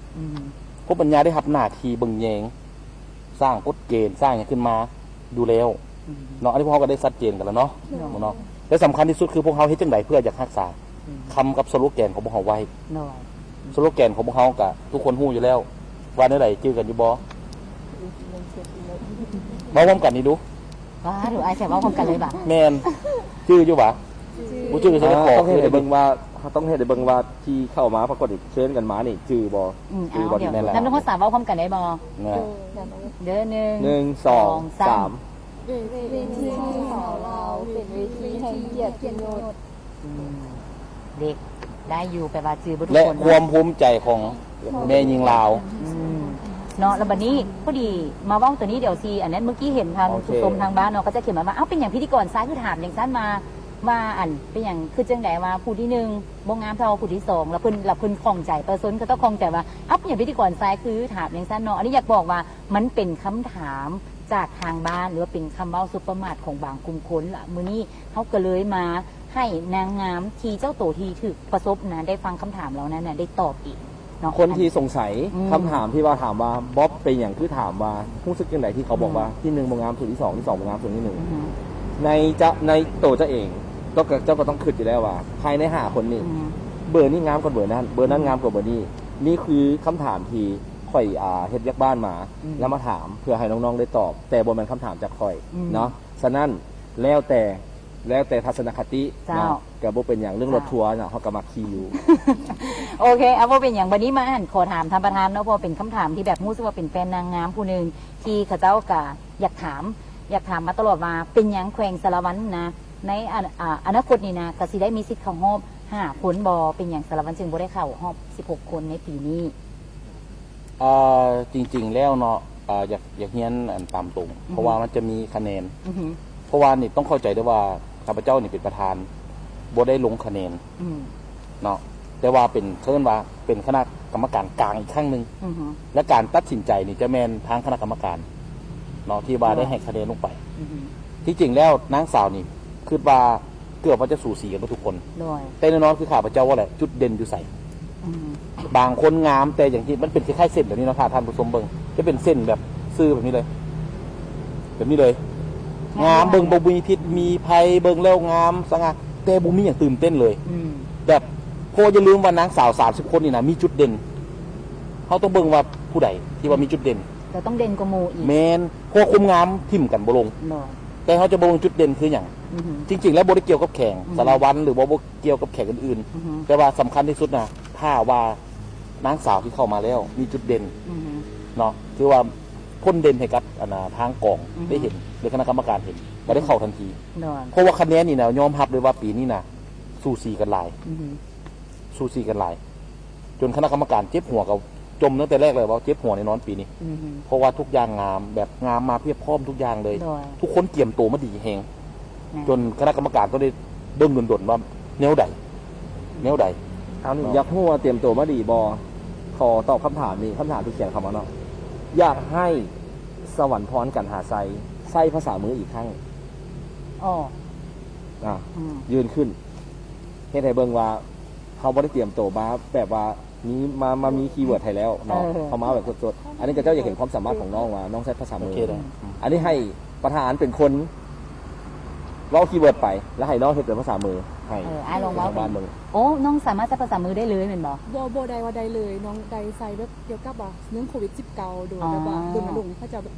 หาทราบความปลอดภัยทางด้านนะซีดแอลกอฮอล์การกินฮอนช้อนแกงประมาณนี้โดย อ่ะน้องเฮ็ดตัวนี้เบิ่ง เจ้า ตัวที่น้องเว้าเลยแหละเรื่องของโควิด19ในที่นี่เป็นสิ่งที่สำคัญที่สุด เจ้า เนาะที่ว่าปัจจุบันนี้ก็ทุกคนให้ความสำคัญอ่ะน้องลองอธิบายตัวที่เบิ่งเลย โดย มันจะแลกกันทีละข้อเนาะโอเค โดยสนองเข้าเร็วหน่อย เดี๋ยวให้น้องเลย เบ้าพร้อมเนาะ สบายดีเค้กที่บีเกียรติที่เขาลบเลยนับถือทางผู้สมัครบ้านพลภาพและวิทยุน้องเองมีสิ่งย้ำมานำเสนอก็คือในช่วงโควิด 19 1. มันซีเจลแอลกอฮอล์ล้างมือ 2. มันวัดอุณหภูมิมอนิเตอร์ 3. กลิ่นฮ้อนซ้อนกลาง 4. สู้ไปนำกัน โดย ที่จริงแล้วอันนี้เว้าตรงๆครับพระเจ้าบ่ฮู้มาก่อนว่านางที่นำเสนอแบบนี้ คำถามมาจากทางบ้าน แมนอันนี้โบฮู้มาก่อนอีหลีเลยให้เป็นอย่างก็ได้เนาะว่าพวกเฮาบ่ฮู้เลยว่านางสิตอบแบบนี้เพราะว่าคีย์เวิร์ดของพวกเฮาจะบ่ฮู้คำตอบว่านางสาวนี่สิตอบหยังเนาะมีแต่คำถามล้วน โดย ๆ นี่ นี่ ก่ ก็ อน ค่อนข้างสุดท้าย คือใจตอนแน่นอนคือใจตอนแน่นอนวันนี้ตอดมาถามก่อนที่เขามาสัมภาษณ์เขายิงเองบอกเขายิงคำถามเองบอกถามแล้วตอดได้นี่ทางบ้านถามเขามาว่าเป็นอย่างตอบภาษาต่างประเทศล่ะมงต้องลงโลด อืม อันนี้ให้ประธานตอบ ที่จริงแล้วเด้อขอเว่าตรงๆว่าภาษาบ่เกี่ยว มันมีเกี่ยวกันบ่เนาะมีแต่ว่า ในตอนที่ตอบคำถามบ่เกี่ยว ที่คณะกรรมการเบิ่งว่าความมั่นใจ ความที่แบบว่าบ่มีเขาเอิ้นว่ามีไหวพริบปฏิภาณตอบชัดเจน มีพลังบ่ อืม อันนี้ไอ้ว่าผมจริงว่าแม่นบ่หรือบ่ว่าทั้งหาทั้งสาวนี่ไอ้เคยสอนเรื่องนี้แม่นบ่ไอ้ย่ำเสมอแม่นบ่ โดย มีบ่ที่ไอ้จะบ่สอนเรื่องนี้ หรือว่าบ่เทศเรื่องนี้ แม่นบ่นั่นหมายถึงว่าเฮาได้เว้าแล้วเฮาได้เตือนสติแล้ว อืม อย่าลืมเด้อก่อนขึ้นเวที2มื้อไอ้ได้เว้าว่าอย่าสดไหม อืม อย่าตื่นไหมเพราะว่าทุกคนอยู่ในห้องเย็นในการตอบคำถามทุกคนตอบดีเบิด อืม น้องต้องรักษาคำเว้าตัวนี้ไว้ และเฮ็ดแบบนี้อย่าสู้ไปตื่นไหม อืม แม่นบ่ได้เว้าบ่เรื่องนี้ ว้าว เว้านำทุกคนบ่หรือว่าเว้านำบุคคลมีไผที่ไอ้บ่ได้เว้า ทุกคน ให้เว้านำตัวหน้าเบิด30 คน ประธานขึ้นแล้วเด้อบอกเรา บ่อันนี้เว้าให้นักสาวฟังเพราะว่าพวกเฮานี่เพราะว่าด้วยประสบการณ์นี่นะช่วงไหนนักสาวนี่มักช็อตไหม อืม คะแนนนี่ดีเบิด98%สมมุติกับนี้เนาะ ตื่ ดี น เบิด เนาะเรื่องตื่น เรามาตื่น หลังจากทำมาจิ้มเบิ่งคืนมานี่ว่าคะแนนตัวเหลือเด้แม่นบ่ก็ต้องมาเบิ่งกันคืนว่าเป็นจังไดคณะกรรมการ10ปลายคนก็ต้องมีโหวต อืม ว่าแบบใดอันนี้เป็นตัวหนึ่งที่เขาอยากจะบอก เนาะ เนาะ ตัวนี้ แค่ยกตัวอย่างง่ายๆว่าการที่เขาเจ้าถามมาว่าเป็นอย่างว่าภาษาอังกฤษละมงต้องลง อืม ยกตัวอย่างให้ง่ายๆคือ ถ้าสมมติว่า5คนนี้บ่ได้มาประกวดแต่ไปสมัครเวียก4คนเว่าภาษาอังกฤษบ่ได้เลย มีคนเดียวที่เว่าภาษาอังกฤษได้ เขาก็ต้องเลือกเอาคนที่เลือกภาษาได้ภาษาอังกฤษเป็นตัวแรกก็คือนั่นคือยกตัวอย่างง่าย ตัวนี้ขอเสริมตื่มน้อยหนึ่งเนาะเพราะว่าแต่ก็เป็นคนหนึ่งที่ได้มีโอกาสไปแชร์ประสบการณ์แล้วก็เล็กเป็นองน้องแล้วก็ได้แนะนำวิธีการตอบคำถาม เพราะว่าเขาก็ว่าไว้เลยว่าแน่นอนว่าความตื่นเต้นมันจะมีแล้วมันจะเกิดขึ้น ดังนั้นสิ่งที่น้องๆเห็นได้นะคือการกล้าเถียงถ้าหากว่ามีหัวข้อใดเขาได้บอกว่ามีหัวข้อใดๆแต่เขาจะบอกหัวเขาจะสิจกถึกตัวใดซื่อๆดังนั้นเขาจะสิเกี่ยม10 ปลายหัวข้อที่มีอยู่10 กับ20ผู้ไหนเกือบ20หัวข้อที่มีอยู่และเขาเจ้าต้องเกี่ยมทุกอันโดยที่ระบัดนี้อยู่ทางเวทีจะต้องจกสลากขึ้นมาแล้วมาตอบคำถามเขาบอกไว้ก่อนเลยมันจะมีความตื่นเต้นบางคนได้ทั้งภาษาจีนได้ทั้งภาษาอังกฤษได้ทั้งภาษามงกับมีหลากหลายคน ๆจะ เนาะ ตื่นเต้นอะไร แต่พอสุดท้ายมาไปขึ้นเวทีมา แม่น นะไปเวลาตอบเนาะคำตอบของเจ้าหนึ่งบางคนตื่นเต้นล่ะตอบบุตรงคำถามแล้ววันนี้เวลาจะว่าภาษาต่างประเทศ ตอบภาษาต่างประเทศผัดโบได้ตอบตามคำถามอีกผัดไปตอบแบบว่าขอแห้งใจกับคนอื่น มันก็ผิดเพี้ยนกับประเด็นการตอบคำถามแล้ว ดังนั้นคะแนนมันก็โบขึ้นสูง แล้ววันนี้มันก็มาเกี่ยวหาของพี่หอยไอ้บอสนั่นแหละมันก็ต้องเบิ่งว่าผู้ใดที่มีความสามารถโดดเด่นและสามารถได้งานได้จริงได้โบเมนว่าตอบคำถามมาละเราคือนกแก้วเขาก็สามารถพูดได้คือกัน แมน ตัวนี้อันนี้ก็มันก็เป็นส่วนหนึ่งคือกันเนาะโน่น ไปที่คำถามของตอดเลย โอเคแล้วบัดนี้ต่อมาเนาะอันนี้ซีซอบๆลงมาหน่อยหนึงตัวนี้ละแมนมาถามว่านางสาวลาวได้ทรงไปประกวดอยู่ต่างประเทศอื่นโบเพราะว่าอยากรู้ว่านางสาวทั้ง5นี้มีหน้าที่ความสำคัญแบบใดล่ะกะสิได้เฮ็ดอย่างแน่ตัวนี้เนาะแต่ใช้ไอ้ายเบ้าให้ฟังอีกบัดนึง ขอขอบใจสำหรับคำถาม โอ้นี่คุ้นๆเนาะ ใจสำคัญที่สุดอยากตอบอย่างสิเขาเคยได้ว่าไปเบื้องต้นแล้วว่าเวทีนางสาวลาวเฮาบ่ได้มีจุดประสงค์ส่งออก อือฮึ ถ้าจะไปต้องได้เบิ่งก่อนว่าเวทีนั้นเป็นเวทีที่โบใส่สุดลอยน้ำ ด้วย และแม่นล้มกันได้ อืม เนาะถ้าว่ามีการใส่สุดลอยน้ำพวกเฮาได้ล้มกันชัดเจนแล้ว พอในปัจจุบันนี้มีหลายเวทีเฮาต้องมีเอกลักษณ์ของตัวเฮาเอง ด้วย นางสาวนี่ถ้าจะใส่พวกเฮาก็บอกว่าเป็นเขาเรียกว่าของสงวน อืม เนาะดังนั้นพวกเราก็เลยว่าตกลงกันตั้งแต่ปี 2018 เนาะเป็นต้นมาว่าพวกเขาจะบ่ได้ส่งออก อืมพอเป็นทูตวัฒนธรรมของ แม่นแล้ว ประเทศ ส่วนใหญ่ตามประเทศเซิร์นมามันเป็นแขก อืม กิติมศักดิ์เป็นแขกรับเซิร์นไปแล้วนางสง่าพาเผยเลย อืม บ่ไปแข่ง อืม เพราะว่าต้องเข้าใจว่าเขามีจุดประสงค์แบบนั้นตั้งแต่ทำอิฐอยู่แล้ว มิสลาว มิสลาวนางสาวลาว ก็เลยอยู่แบบนี้อยู่กับวัฒนธรรมนี้จะบ่ไปบ่ก้าวไปนี่บ่ มัน ไป โมเมนต์ว่าบ่ก้าวไปเขาไปได้ แต่ถ้าเขาไปแล้วต้องไปใส่ทุกเขาหู้อยู่ว่าทุกเวทีไปต้องใส่สุดลอยน้ำ อืม นั่นหมายถึงว่ามันผิดคอนเซ็ปต์ของพวกเขา หมายความว่าประธานบ่ได้ตั้งใจที่สิเอาไปฮอดพูดแล้ว บ่ จะแรกแล้วโอเค เขาขอสำนีพอแล้วเพราะว่ามันมีหลายเวทีแล้ว อือฮึ เขาบ่จำเป็นจะต้องแบบนั้นก็ได้ อืมอืม เนาะของเขาขอสงวนไว้ เนาะขอเป็นสร้างเผือกได้บอเป็นสิ่งที่น่าค้นหาได้บอ เคลียร์ แม่นบอเพราะว่าผู้หญิงที่น่าค้นหานี่นะมันแบบอยากค้นหานะแม่นบอ อันนี้ความจริงเลย ด้วย อืมเดี๋ยววันนี้มันมีคำถามตัวนี้มาไม่เป็น2คำถามแล้วแต่สีหัวเข้ากันเลย อืม เขาถามว่าคะแนนเก็บตัวนี่มีแท้โบ เป็นอย่าง นี่ คนตอบได้ดี แต่บ่ได้เข้าฮอบสินะแต่เป็นอย่างเบอร์30คือได้เข้าฮอบ อย่างซี่อยากเว้าเลยว่าในการเกียมตัว 30มิลลิ การเป็นมิสลาวต้องแสดงถึงความจริงใจ อืม เว้ายางใจยางบ่ได้ อืม คณะกรรมการฮู้เพราะว่าพวกเขาเองนี่มีประสบการณ์ของข้างหลาย อืม ต่างคนตอบงามเพื่อจะเอาคะแนนแต่โดยปฏิบัติบ่แม่นแบบนั้น อ๋อสั่ง แล้วทานยังบ่ฮู้ว่า คำตอบสั่งภาพ ในการที่การประพฤติกรรมมันมีผลแฮง อืม เพราะว่าในกองประกวดแน่นอนว่าพวกเขาต้องการคนที่เพียบพร้อมบ่ให้เขาเอิ้นว่าบ่อยากให้มีประเด็นในต่อไป บางคนอีโก้สูง อืม บ่สนแม่นบ่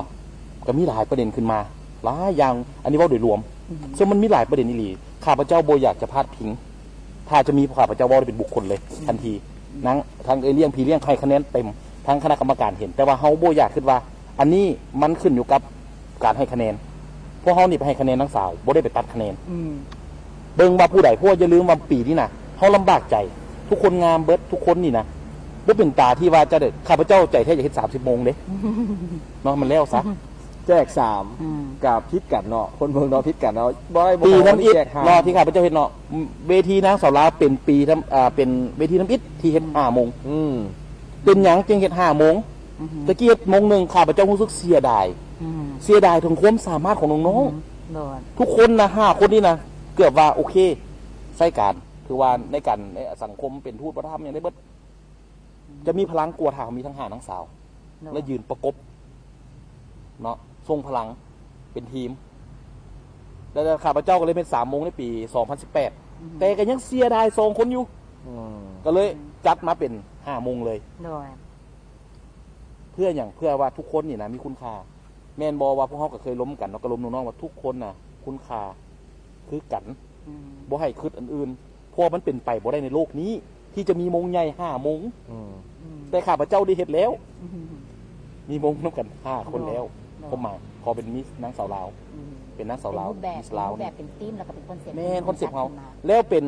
ป็นโมงที่ว่าตั้งใจเฮ็ด อืม สังเกตว่าของเขาเป็นโลโก้ อืม ใน ในโมง อืม แล้วมีอันออกแบบจากจำปา อันนี้เป็นการออกแบบตั้งแต่ทำอิฐเพราะเป็นสัญลักษณ์ของ อืม อันดอกอันไม้แห่งชาติห โดย รือว่าประจำชาติเขา โดย คือดอกจำปาลายมีลายล้าวเข้าไป อืม ทุกอย่างเป็นการออกแบบโดยที่พวกเขาตั้งใจเห็น อืม เพื่อให้คุณค่านี่มันเกิดขึ้น โดน มีคำถามของตัวเองไหมคำถามงงๆตั้งแต่ยังน้อย เออเอา คือทอดเดี๋ยวนี้บางคนก็จะถามเหมือนกันว่าชีวิตหลายเขาอยากรู้ว่าที่ใช่อยู่หัวนะเพชรแท้หรือเพชร ตอบเลยในโลกนี้เนาะคือว่ามันหน่อยในเวทีหลาย เพราะว่าเรื่องตัวคันธาเพชรซ้ำนี่เนี่ยคือซีเมนหลายตื้อ อืม แต่บางตัวนี้เขาเอิ้นว่าเป็นเพชรที่ทั่วโลกไส้ โดน เขาเอิ้นว่าเทียบเท่า อืม เทียบเท่ากับเพชร อืม ที่ว่ามีความแวววาวงามและสีบ เป็ ต น ก ประกายด้วย เปล่งประกาย ตัวนี้สั่งออเดอร์พิเศษ จากห้านคำภูวงศ์ อืม ห้านคำภูวงศ์เพิ่นสิตอบได้ดีเรื่องนี้ อืม เพราะข้าพเจ้านี่ก็บ่ได้เก่งเรื่องเพชร โดน แต่สำคัญที่สุดก็คือตัวนี้มันสั่งมาเฉพาะ อืม เป็นเวทีทั่วโลกเขาใส่กัน อืม ขายได้ แม่นแล้วบ่ได้ไดเพราะว่าเป็นเอกลักษณ์ โอเค ขายอยู่ใส่บ่เฮาไปยึดคืน เออ ขายบ่ได้อันนี้นะ โอเคหยอกก็คือหยอกเขาสาว เอออั อันนี้คำถามที่ประธานต้องตอบคำถามที่ประธานต้องตอบเด้ออันนี้เป็นคำถามที่ทางบ้านส่งเข้ามาว่ารางวัลนางสาวส่งเสริมกสิกรรมไส้มาตรฐานอันใดผู้นั่นน่ะนะจึงได้ คือ เป็นอย่างผู้ อั นั้น น นี้ จึงได้ อันนี้เว้าตรงๆเลยว่าย้อนว่าในสปอนเซอร์เฮาปีนี้เพราะว่าปีนี้มันเป็นวาระแห่งชาติเฮาได้ส่งเสริมการเรื่องการกสิกรรม อือหือ ส่งเสริมการเลี้ยงสัตว์ เพราะว่าเป็นวาระแห่งชาติกับว่าแมน โดย เนาะเพราะว่าประเทศลาวนี่ถือว่าเป็นประเทศที่อุดมสมบูรณ์ อืม บอกเลยว่าพื้นที่ยังหลาย อืม เนาะแต่ว่าในพาร์ทเนอร์ของพวกเขาพัดเป็นคนที่กำลังเห็นเรื่องนี้อยู่ คนที่ให้นี่แมนเพิ่นส่งออก เป็นบริษัทที่ห่วมเนาะแล้วเพิ่นก็เลยอยากให้ตัวนี้เกี่ยวข้องกับเพิ่น อืม เพิ่นบอกว่าข่อยบ่อยากให้รางวัลอื่นเพราะว่าเพิ่นเป็นสปอนเซอร์แน่นอนว่าเพิ่นมีสิทธิ์ที่จะให้ แม่ เขาจะบ่มีสิทธิ์เลือก แต่ว่าพวกเขาจะมีกติกาว่าต้องให้โอโต้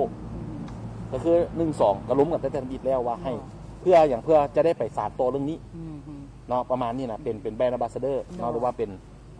ทูตเรื่องของการโฆษณาเกี่ยวกับเรื่องกสิกรรมทั้งหานักสาวเลย แต่ว่าบริษัทเพิ่นมอบให้2 รางวัล โดย ประมาณนี้เนาะนั่นแหละเพิ่มเติมซื่อๆเนาะ แม่น นั่นแหละแล้วก็มีอีกรางวัลหนึ่งที่ว่าเป็นเลือกเองแล้วเห็นเป็นรางวัลพิเศษ ซึ่งว่าจะมี3 รางวัลได้แต่ผู้นั้นเป็นเลือกผู้นั้น มีตัวรางวัลพิเศษต่างหากอันนี้ อยากเคลียร์อย่างซีนอว่ารางวัลพิเศษนี่นะบ่แม่นกองประกวดคนเลือก อืม ต้องเป็นสปอนเซอร์ อืม เพราะว่าคือตอดเห็นผู้ใดในงาม30นางสาว ก็แล้วแต่ความพอใจ บางคนได้2-3 สายบ่แม่นเฮาได้แม่นสปอนเซอร์เป็นคนบ่งว่าคนต้องการเบอร์นี้ อืม เพราะสปอนเซอร์นี่ก็เป็นคือกรรมการอีกคนหนึ่งที่ว่า แม่น ช่วยจะให้ผู้นี้ อืม เขาเจ้าเห็นอย่างก็แม่นสปอนเซอร์เป็นคนเห็นในจุดนั้น อืม บอกกับแจกต่อไม่เคลียร์จังซี่เนาะ โดยเนาะ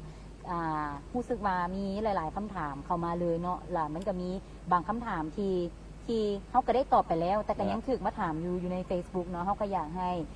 ท่านผู้ชมที่กำลังที่ตามรับชมเบิ่งนี้โดยเฉพาะคำถามที่ว่าเป็นอย่างผู้นี้คือได้ข่าวแล้วเป็นอย่างคือผู้นี้คือบ่ได้ข่าวเขารู้สึกว่าทางเขาได้ให้ความกระจ่างแจ้งแล้วประธานก็ได้อธิบายไปแล้วเนาะสามารถไปรีวิวเบิ่งขึ้นก็ได้ เพราะว่าอีกอย่างมันก็เป็นการแข่งขันเนี่ยเนาะมันก็ต้องมีผู้ได้ผู้เสียแล้วมันก็มีเพียงแต่ผู้ชนะเพียงแต่สักคนเท่านั้นเพราะมันเป็นการแข่งขันเนาะดังนั้นคันโบได้ปีนี้ผู้ใดเสียเบอร์ใดก็สามารถแนะนำให้กระเจ้ากับเขามาประกวดใหม่ได้เนาะสามารถมาพิสูจน์ตัวเองได้อีกหลายๆปีตัวหน้าทางว่าอายุโบกายหรือว่าสังขารโบลวงเลยไปคือต่อเสียนะเนาะก็ อันนี้ก็ขอแนะนำจังสั้นเนาะเพราะว่ารู้สึกว่าเห็นหลายๆคนนี่กำลังดูเดือดทางด้านคอมเมนต์ นั่นแหละก็ เนาะ ถือว่าขอขอบใจเนาะเพราะว่าพวก เจ้า เขายินดีที่จะเอิ้นว่ามีการปรับปรุงเนาะเพราะว่าเวทีนี้ขอเป็นเวทีของทุกคน เจ้า ทุกคนสามารถคอมเมนต์ตีชมอันนี้ข้าพเจ้านี่เปิดกว้างเปิดใจใหญ่ๆสามารถคอมเมนต์ได้เลยแห้งๆได้เลยเนาะว่าแบบไหน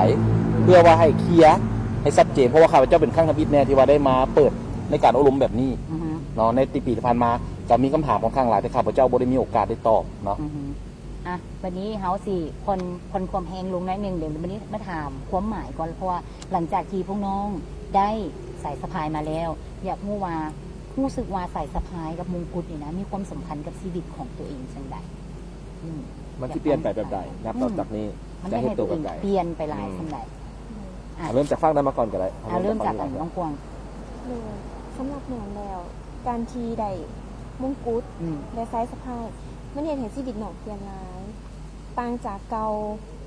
นับตั้งแต่เขามาทุกคนได้สนใจเฮาหลายขึ้น นับตอนนี้นับตั้งแต่นี้ไปแม่นถ้าเจ้าได้หูจักเฮาหลายขึ้นกว่าเก่า อือฮึ ในทั่วประเทศบ่ว่าแต่แขวงจำปาสักทั่วประเทศเลยหูจักและให้กำลังใจหลายขึ้น อือฮึ และน้องก็ได้รับโอกาสหลายขึ้น อืม บ่ว่าจะเป็นทางด้านการเฮ็ดเวียก อืม การเข้าสังคมได้รับหลายๆอย่างตัวเองก็ยังเก็บไปคิดแล้วก็จะเริ่มเก็บไปคิดแล้วก็จะอันนั้นพัฒนาหรือว่า สิก้าวไปจังไดเปลี่ยนแปลงจังไดอันนี้ก็สิเก็บเอาไปคิดก่อนโดย อันนี้มันคำถามจากเอ้ยเด้อ โดย ที่แบบว่าเพราะว่าแต่ละปีเนี่ยนะ เขายังแบบ นางสาวลาวเพิ่นก็ให้ถึงการศึกษา แต่รู้สึกว่าหลายน้องก็สิแบบว่าเรียนจบมาแล้วอาจจะบ่ได้ไปต่อจังซี่นะ โดย น้องได้รับถึงการศึกษาตัวนี้น้องมีแนวคิดที่อยากจะไปเรียนต่อบ่ อืมตัวนี้ถามว่าอยากไปเรียนต่อบ่ทุกคนอยากไปเรียนต่ออยู่แล้ว อือฮึ อยากพัฒนาการศึกษาตนเอง อืม ให้สูงขึ้นอยู่แล้ว อือฮึ แต่ว่าตัวนี้เฮาก็ถามใจเฮาก่อนว่าเฮาอยากไปบ่ ความสะดวก โดยความสะดวกความสบายแลวเฮาอยากไปจุดๆนั้นบ่ อืม เพราะว่าแน่นอนว่าน้องอาจจะบ่เก่งภาษา อืม และตัวนั้นเป็นสิ่งที่สิกดดันเฮา อืม โดย อาจจะต้อง ถ้าว่า ได้พิจารณา เฮาบ่ไหวเฮาไปเฮาก็กลับมามันก็สิเป็นการแบบว่า ละอายใจตนเอง หรือว่าเป็นสิ่งที่ผิดพลาดในชีวิตตัวเองก็ได้ ขอพิจารณาก่อน โดย นะ ขอพิจารณาก่อนโดย โอเค สำหรับตัวน้อง เนาะต่อไปเลย อันน้องครีม น้องครีม โดยสำหรับน้องแล้วการที่น้องได้ใช้สะพายหรือหมูกุดมันนี้น้องรู้สึกว่าน้องได้มีชื่อเสียงและมีเกียรติยศทางด้านสังคมหลายขึ้นตามสโลแกนเลยที่ว่าเวทีแห่งเกียรติยศ อือฮึ และการได้ความภาคภูมิใจและคือไอ้กวางเนาะมันเลยเนาะได้รับโอกาสทางผู้ใหญ่หลายคนที่ว่าได้เห็นในทัศนคติของน้องแล้วก็ได้รับเฮ็ดเวียกได้รับหลายๆอย่างเลยเป็นขอบภูมิใจอย่างหนึงเลย เนาะโอเคอ่ะน้องเบบี้ โดยวินาทีที่ได้มงกุฎมาใส่หุ่นและกะมีสายสะพาย โดยคือตัวเองฝัน อืมโดย ความรู้สึกนั้นคือตัวเองฝันถามหมู่ว่าเขากำลังฝันอยู่บ่แบบตบให้เขามีสติแน่ว่า มันเป็นความจริงบ่หั่นน่ะ โดย แต่ว่าวินาทีที่เขาได้มาแล้วเขาก็สิเฮ็ดให้ดีที่สุดเฮ็ดภารกิจหน้าที่ตัวเองแล้วก็รักษามันไว้ให้เขาให้ดีที่สุดแล้วก็เป็นคนสังคมที่ดีแล้วก็เป็นแบบอย่างที่ดีให้กับน้อง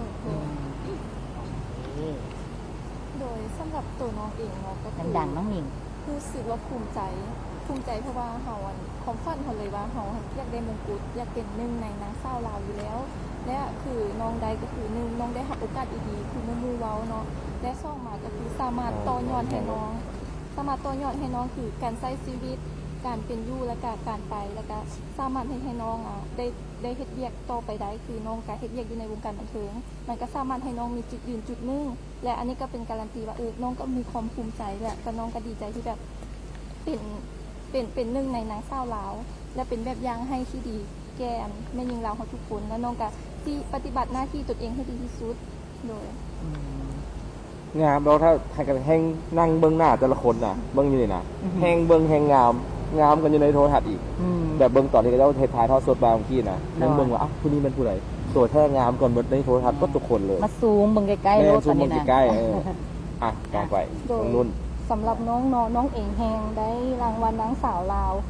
สิ่งที่ว่าเปลี่ยนแปลงก็คือน้องกลายเป็นคนของประชาชนแล้วในตอนนี้ คือทุกๆคนรู้จักน้องหลายขึ้น เป็นคนของประชาชน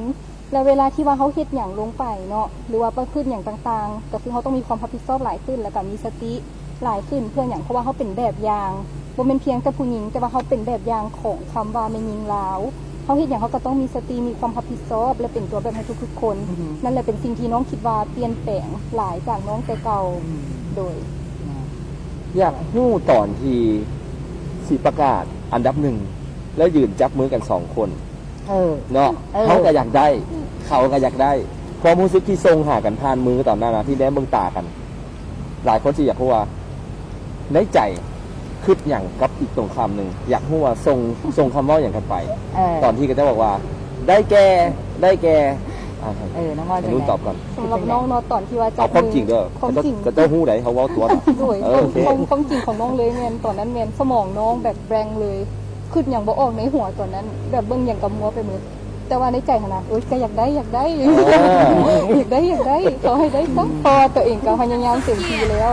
แม่นแต่ว่าคันสมมติว่าใครได้กะน้องกับบ่มีปัญหาเพราะว่าทุกๆคนเฮ็ดดีที่สุดแล้ว แต่ว่าในใจกะคันเขาเฮ็ดดีแล้วเขาก็ต้องหวังอยากได้ น้องก็อยากได้น้องมาบอกไก่น้อง แต่ว่ากะในใจก็คือตอนนั้นแม่นมือเย็นพากันจับมือกันเป็นจังไดตื่นเต้นบ่สินะโดย น้องกวางเด้ น่ะยืนจุดนั้นเนาะตอนที่ประกาศ3 คนสุดท้ายก็มีน้องมีเบบี้เนาะโดยตอนนั้นหันเป็นเฮาบ่ ยังเหลือ2 คนเป็นเฮาอีหลีบ่ ตอนประกาศเบบี้ไปปุ๊บแนมเบิ่งหน้านุ่นสู้ๆแล้วตอนที่ว่าจับมือก็ตื่นเต้นสิให้ก็ให้บ่ออกสิดีใจก็ดีใจบ่ออกบ่ฮู้สึกตอนนั้นหั่นสมองกระดับเลย อันนี้แรงไหนคุณนี่แรงเด้อคุณได้สมองดับเลยได้เด้อแล้วจะบ่มืนล้มลงหันแล้วโอ้ย ใครต้องบ่ล้มลงหันยังว่าเนาะ คือตื่นเต้นแห้งแล้วก็ภูมิใจน้ำหมู่เพราะว่าทุกๆคน2 คนเฮาก็เฮ็ดดีที่สุดแล้ว ทุกคอมเมนต์พวกเฮาได้อ่าน แต่ว่าบางคนก็จะบ่ได้ตอบเพราะว่าเฮาออกมาจากจุดนั้นบางคนเฮาก็เมื่อยโดย และเฮาได้อ่านเบิร์ดและ2 คนเฮาก็เฮ็ดเต็มที่และดีที่สุด และหนุนเองก็สมมงสุดแล้วโดย และน้องก็ยอมรับในณจุดนี้เลยแล้วก็ภูมิใจที่ว่าตนเองได้มายืนจุดนี้และใช้สะพายห้องอันดับ1และมงตัวนี้ก็ภูมิใจแห้งเลย งานไปตื่มงานไปตื่ม เอาคำถามนี้เขาเจ้าสิเฮ็ดให้รู้ว่าประธานนี่ถือว่าเป็นประธานได้6 ปี7 ปี8 ปีนี่ต้องตอบคำถามตัวนี้พร้อมอยากถามคำถามที่12คลอง14ใครเป็นคนตั้งแล้วถามมามีคนตอบได้บ่ย้อนบ่ ที่จริงแล้วตัวนี้นี่แมนวัฒนธรรมเนาะวัฒนธรรมเพราะที่จริงพอได้เทรนกันแล้วเรื่องนี้เพราะว่าอยากให้ผู้หญิงนะครับแน่นอนว่าข้าพเจ้าเนาะก็คือประธานของประกวดแน่นอนว่าพวกเขาเองกับพยายามที่จะถามว่าจังไดที่มันจะสามารถที่จะเล่นเกี่ยวกับเรื่องนี้เพราะ22ก็ได้ฮู้กันอยู่แล้วเนาะว่าบุญประเพณีบ้านเฮาเป็นแบบไหนไล่กันมาเพราะว่าเป็นอย่างการแสดงทั้งเวทีมีกิมมิคแบบมันจะเกี่ยวข้องกันหมดเลยเปิดโตมากับนางสาวกับฟ้อนกันอย่างต่างๆรวดเบ้าเรื่องบุญประเพณีต่างๆว่ามาเห็นบ่แน่นอนว่าฮีตนี่สำคัญเนาะ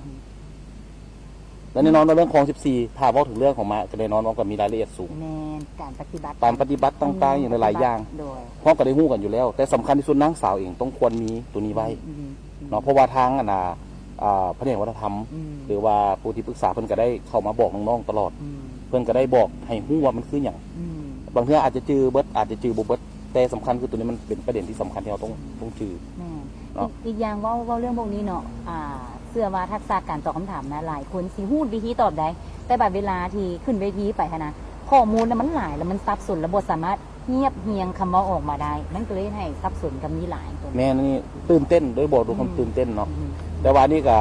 ถือว่าอยากให้ทุกคนถือว่ามีอีหยังกันได้คอมเมนต์กันเพราะสำคัญที่สุดพวกเขาเองก็อยากจะได้ถ่ายทอดบทเรียนนำเพราะว่าในปีนี้ถ้าจะสังเกตแล้วเป็นอย่างพวกเขาจึงมีแสดงความสามารถตั้งแต่มือเปิดโตซึ่งบ่เคยมีมาก่อนอันที่สองมามีฮอบเพิ่นว่าในสุดของประจำแขวงแต่ว่าต่อไปพวกเขาจะมีคอนเซปต์แบบนี้แต่ว่าจะให้กว้างกว่านี้เพราะในปีนี้ด้วยสถานการณ์พวกเขาให้เวลาผู้ดีไซเนอร์เพียงแต่เดือนเดียวเพราะว่าย้อนว่าเขาโบแน่ใจว่าจะเดินทางจังไหนจนเพิ่นมีการประกาศผ่อนผันจึงตัดสินใจบอกดีไซเนอร์ว่าโอเคห่วมเนาะพอย่านถึงโจอีกเนาะแมนเพราะทุกอย่างคือพวกเขาได้เกี่ยมไว้แล้วคือทุกคนมีความตั้งใจสูงข้าพเจ้าค่อนข้างที่จะภูมิใจ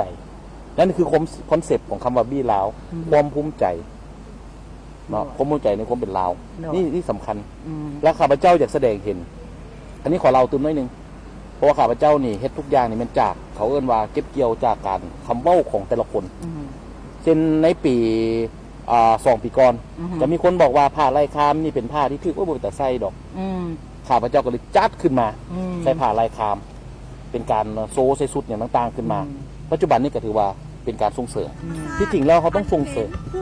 พระเจ้านี่นะเป็นสิ่งที่เงินงอหนึ่งว่าผ้าลายคามที่ตั้มไปนี่นะตั้มตามใจผ้าจะจกกันแพงกว่าซื้ออีกไปถามเบิ้งมันคือไปเลือกเบิ้งแล้วมันคือเป็นแบบเป็นลายไปเรื่อยๆเลยนะโบมีซ้ำกันเขาจะบอกว่าเป็นการจกตามใจแล้วจะบ่ให้ซ้ำกันบางเทื่อเนาะบางคนว่าลายขายดีๆเขาจะจริงจกมาไว้อันนี้ข้าพเจ้าได้ถามกันน่าสนใจแม้ว่าข้าพเจ้ามีโอกาสได้ใส่เนาะแต่ว่ามีความภูมิใจเนาะที่เห็นนางสาวลาวได้ใส่และปีนี้มาก็ถือว่าเขาย้อนอดีตไปอีกเพราะว่าอย่าลืมว่าของเขานี่มีบรรดากว่า50 กว่าชนเผ่าเป็นอย่างเขาจะเข้าใจแต่ว่าลาวลุ่มเป็นอย่างต้องบอกว่าเขาจะใส่สุดแบบนี้ที่จริงนะมันมีหลายอย่างที่เราสามารถเล่นได้เป็นเอกลักษณ์หนึ่งในโลกเลยกับว่าแมนที่เขาเอิ้นว่าประเทศใดๆนี่ก็ให้ความสนใจเนาะคนลาวไปใส่สินปั๊บฮู้เลยว่าคนลาวสีเบ้าจังได๋ก็สร้างไปห้องเรียนเข้าห้องการไปวัดเป็นเทรนเอิ้นว่าเป็นคนพื้นใจเป็นที่รักษาวัฒนธรรมนี่นะเป็นอย่างเขาต้องเก็บไว้อีหลีข้าพเจ้าเห็นพวกข้าพเจ้าแยงๆมักเลือกหันเลือกนี่แต่บ่มีโอกาสได้ใส่เนาะข้าพเจ้าบ่ปรารถนาใส่อยู่แล้วบ่ใส่ติบ่ใส่แต่ก็หมายว่าเป็นละงามแต่อยากประดิษฐ์ประดอยเรื่องเกิดในปีนี้คือเขาใส่ก็แม่คนลาวเป็นคนที่ประดิษฐ์ประดอยในการเฮ็ดอยากให้ดีไซเนอร์นี่ข้าพเจ้าว่าตรงๆเด้อข้าพเจ้าได้ยินบอกว่าคนลาวนี่บ่ได้ตีเทว่าเฮ็ดมาแล้วเบิ่งแล้วยังบ่บันเจิดคือเขาจังซั่นจังซี่ดาเนาะผู้อำนวยการบอกว่าเพิ่นก็มีไอเดียเสนอมามันเข้ากับคอนเซ็ปต์ที่ว่าพวกเราต้องการที่อยากจะนำเสนออยู่แล้วเนาะแล้วพอเอาเจ้าว่าไปเฮ็ดตัวนี้มาสุดท้ายมาแค่เพียงเดือนเดียวเข้าใจว่าบางอย่างคือมันเป็นเกี่ยวกับเรื่องของยาสุไปต้องแยกกับ2อย่างระหว่างวัฒนธรรมกับดีไซเนอร์กับการประยุกต์เขาต้องอย่าไปจิ้มเกินไปเพราะว่าเขาต้องการจะให้แม่แล้วใส่ได้จริงบ่ให้ได้จริงบ่แบบใดแล้วก็มีความแบบใดคือว่าพวกเขานี่ตั้งไว้เพียงแต่5 รางวัล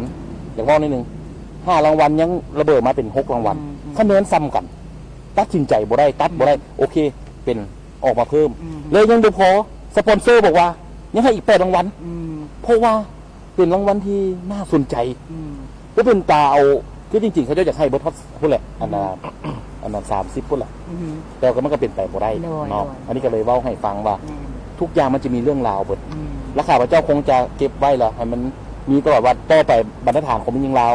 ที่ว่าเข้ามานอกจากความงามแสดงความสามารถ2ใส่สุดประจำคอยให้ส่งเสริมเรื่องของดีไซเนอร์ลาวเนาะข้าพเจ้าเสียโจทย์ค่ากูเก่าเนาะให้มันชัดเจนกูเก่าต้องขออภัยซาดูเนาะขออภัยหลายๆที่ว่าบ่ได้บอกชัดเจนบางเทื่อเพราะว่าปีนี้ย้อนว่าเวลาเขาสั้นและข้าพเจ้าต้องขออภัยบางอย่างกับผิดพลาดมันบ่สามารถที่จะบอกได้ว่าได้ 100% บ่มีมองใดข้าพเจ้านี่ว่าความจริงคือในวิธีทั่วโลกเกี่ยวกับคู่จะกันกับเบิดทุกคนก็มีความผิดพลาดแต่สำคัญเขาต้องพัฒนาไปเรื่อยๆน้ำกันให้อภัยซึ่งกันและกันข้าพเจ้ายอมรับเนาะบ่ว่าจะเป็นทางด้านคำเว้าก็ดีด้านการปฏิบัติหรือมีการผิดพลาดใดๆก็ขออภัยนำเพราะปีนี้ข้าพเจ้าก็คือว่าเซ็นน้อยแต่สุดท้ายก็น้อยบ่เป็นน้อยเป็นว่าซั่นน้อยอันปีนี้ว่าเซ็นน้อยเนาะโดยน้อยมันก็ใหญ่ยิ่งใหญ่กว่าอีกแต่ละปีได้แต่ละปีคนเบิ่งไปแต่ละปีก็เจ้าคาดหวังได้ว่าต่อไปสิเห็นอะไรเฮ็ดอย่างที่เซอร์ไพรส์แล้วมันมีอย่างที่แตกต่างออกไปมีอย่างออกมาแบบให้ตื่นตลอดเนาะแล้วก็เรื่องเวลาคือกันบางคนก็บอกว่าแห้งโดนไปแห้งใหญ่เขาแห้งยาวเขาแล้ววันนี้มาเมาเรื่องเวลาอีกค่ะว่าอันนักสาวเล่านี่ตะต้นโยนมาเสด็จ3 ชั่วโมงแล้วก็ยัง15 คนยังไม่ได้คน5 คนไอ้นี่สิว่าจังได๋วันนี้น่ะรู้สึกไดที่จริงแล้วก็ยอมรับว่ายาวเนาะแต่ว่าถ้าว่าจะเทียบใส่กับคอนเทนต์ที่เฮาเฮ็ดอยู่เรื่องวิธีมีหลายอย่างเฮาเฮ็ดแต่ว่าแน่นอนว่าข้าพเจ้าจะบอกจังซี่ถ้าว่าบ่ยาวมันก็มีอยู่2 วิธีคือเลือกไว้แล้วแต่บ่จำเป็นต้องไปเถียงกันกับคณะกรรมการแล้วบ่ต้องมีคณะกรรมการฮอด16 คน18 คน20 คนบ่จำเป็นก็ได้ก็มานั่งแค่น้อยๆนึงแล้วก็ยาแล้วก็ประกาศแม่นบอกอันนั้นหลอกแล้วแม่นแล้วอันนี้แม่นโฮกจริงๆว่าถ้าความรู้สึกของข้าพเจ้านะคือหลอกละทันทีแต่อันนี้พวกเขาไปเถียงกันอยู่ข้างหลังเป็นอย่างผู้นี้กรรมการเป็นและข้าพเจ้าเป็นกรรมการกลางกรรมการของกรรมการอีกครั้งนึงฟังเบิ่งว่ามีเหตุผลบ่ หลังจากที่บุรุงร้อยขอประชาธิปไตยยกมือ ข้าพเจ้าจะจดเลยทันที อืม และนับกันย้อนเลยทันที อันนี้มันเป็นอย่างสั้นในแท้ กรรมการของ10ปลายคนได้มืองานมื้อนั้น เมื่อนั้นน่ะมีอยู่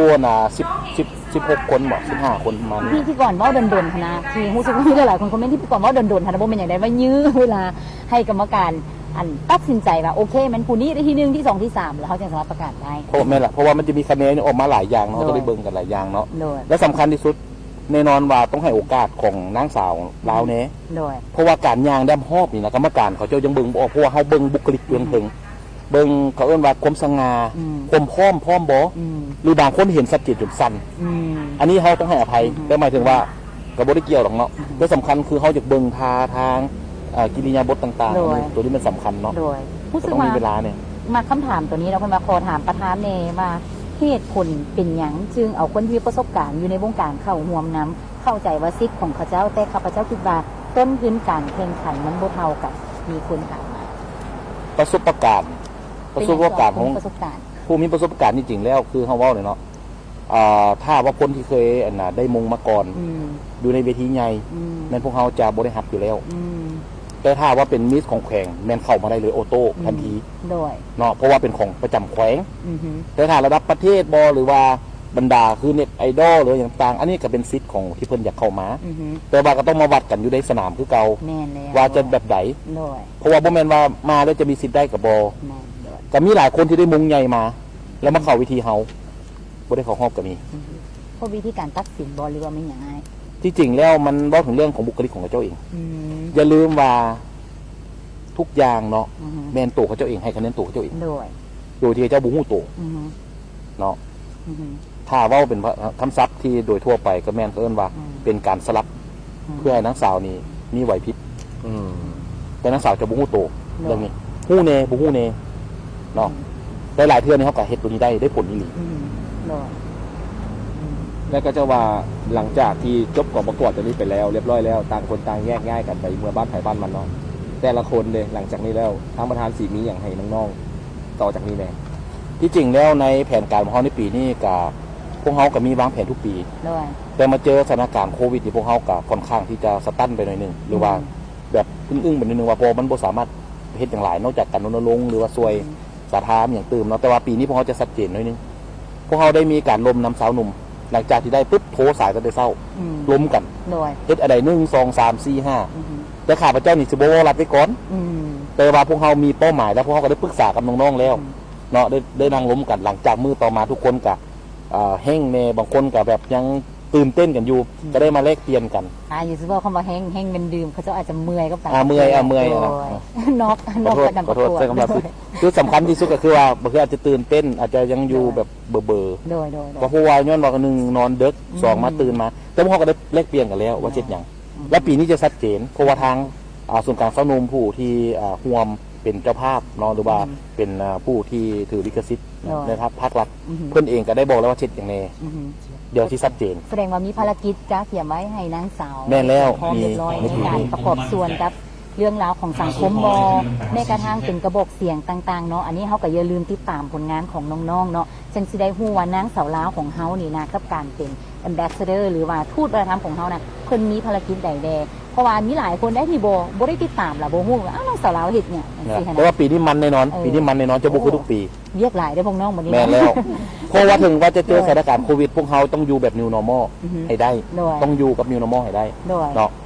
แล้วบัดนี้อ้ายเพิ่นมาปกตินี่เป็นอย่างพี่จักแต่อยู่นครหลวงแขวงอื่นนี่คือบ่ไปยามเด้ครับการประกวดนางสาวลาวนี่ จริง ๆ แล้วถ้าว่ามีโอกาสก็อยากก็เคยมีความคิด อือฮึ ที่จริงพวกเขาเคยล้มกันในตั้งแต่ปีก่อนปี 2019 อือฮึ แต่พอมาเจอโควิดพวกเขาก็เลยลบตัวนี้ไปก่อน อ๋อ เพราะว่าปัจจุบันนี้ขนาดกิจกรรมของเรานี้ใส่เงินเดือนบ่ได้ที่จุดมอได้ลงกับทางกองไว้แล้ว โดย ว่าอยากมีโอกาสไปจัดอยู่ต่างแข่งอันนี้พวกเขามีเคยล้มไว้น้ำแข่งนั้นด้วย โอ้ นั่นแล้วมาเจอโควิดแล้วก็เลยให้เขานี่ยุติตัวนี้ไว้ก่อน โดย นั่นแหละเพราะว่าต้องว่าเรื่องความพร้อมการเดินทางทุกอย่างนี่มันค่อนข้างที่จะต้องพร้อมๆกัน โดย เนาะอันนี้นะ โดย อันนี้มีความคิดเด้อตัวนี้มีความคิดแต่บาต้องเบิ่งสถานที่เบิ่งการจัดอันฮอต่างๆ หรืออะไรต่างๆที่พ่อก็จะได้เบิ่งกันตื่มเนาะอันนี้นะ โอเค สถานที่ โดยไอ้บอบมีอย่างตื่มบ่อ้าย ก็รู้สึกว่าจะละเอียดแหละ อืม ในทุกคำถามในทุกข้อสงสัยในทุกดราม่าในทุกเรื่องที่เกิดขึ้นตั้งแต่กองประกวดตั้งแต่เริ่มต้นจนทอดตอนนี้จนทอด ณวินาทีนี้คือเขาถามให้หมดแล้วทั้งคำถามที่อาจจะแห้งจนเกินไป โดย และคำถามที่นุ่มนวลคำถามดอกลาเวนเดอร์ อืม เขาจัดให้โคเบิร์ต โดย เพราะว่าเขาอยากให้ทุกคนที่ได้ติดตามไลฟ์สดมื้อนี้ให้รู้ว่านี่คือตัวตนของทั้งน้องทั้ง5คน แม่ และก็ตัวตนของพิธีกรของผู้จัดงานด้วยกัน แม่ นะ แล้ว เขาอยากให้มันเป็นเรียลที่สุด แม่ คือได้สาระจากเขาแล้วก็ได้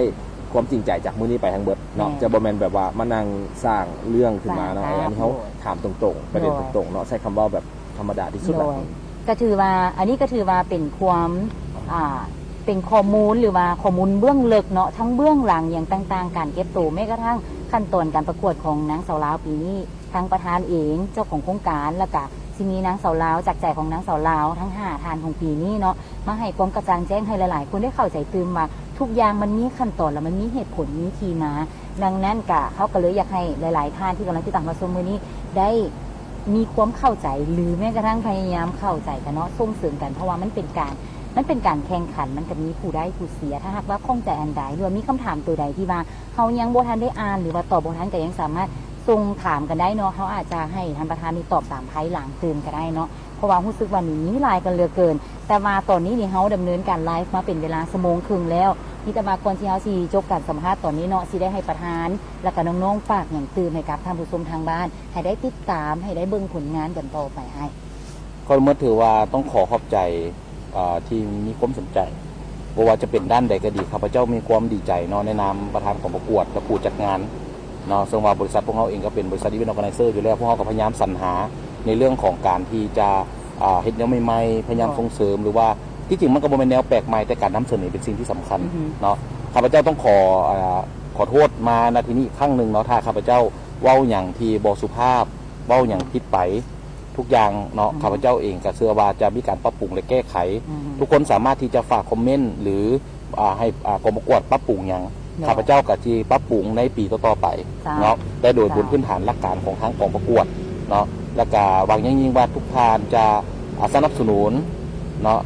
นางสาวลาวหรือว่ามิสลาวเนาะแล้วก็ติดตามผลงานต่างๆ ในปีนี้ว่าน้องนางสาวทั้ง5คนนี้จะมีการปฏิบัติแนวใด ถึงว่าจะมีความยุ่งยากใน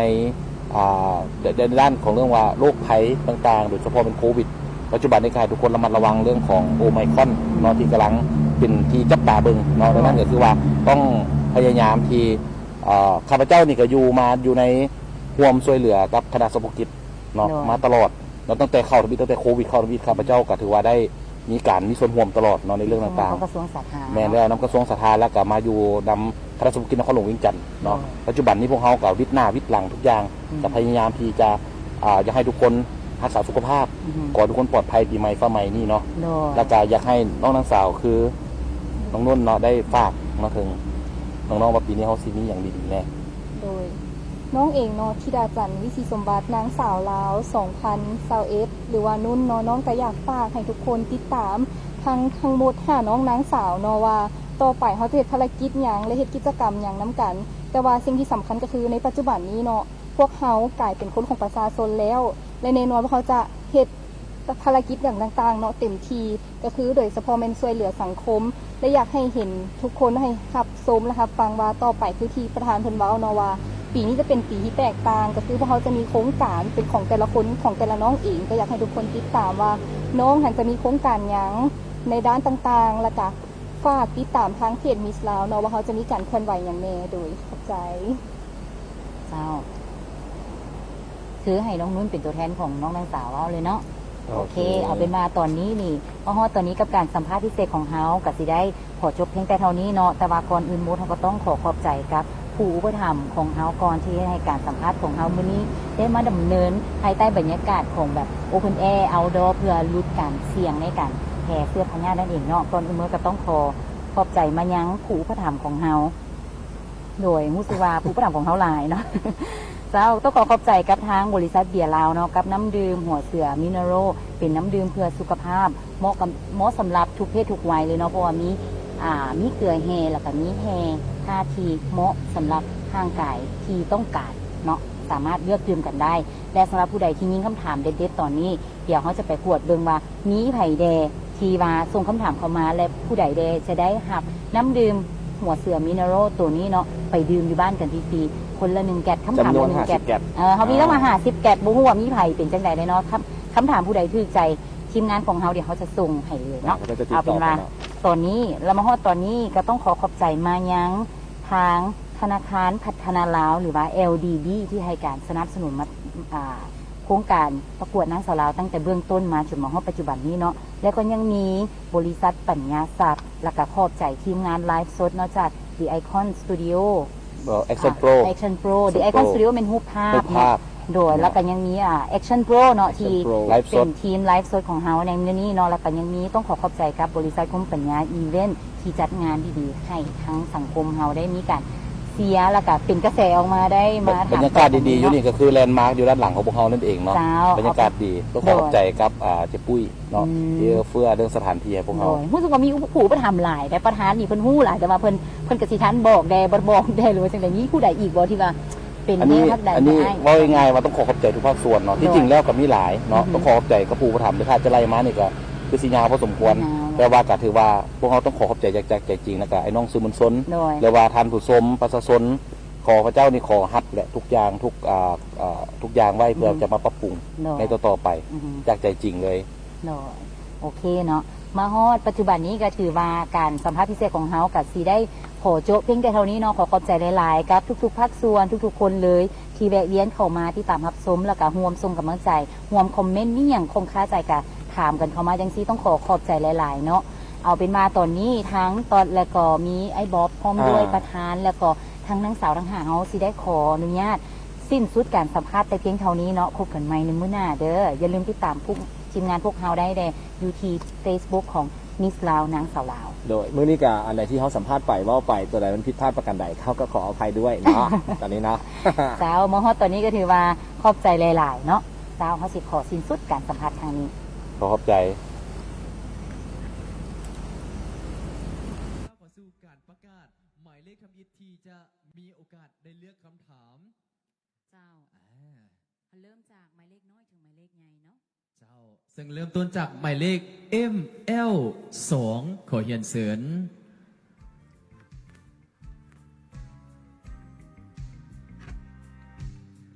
เฮียนเสริญเลือก2คำถาม1 2ซึ่งในการตอบคำถามเธอนี้จะมีเวลาอยู่90วินาทีในการตอบคำถาม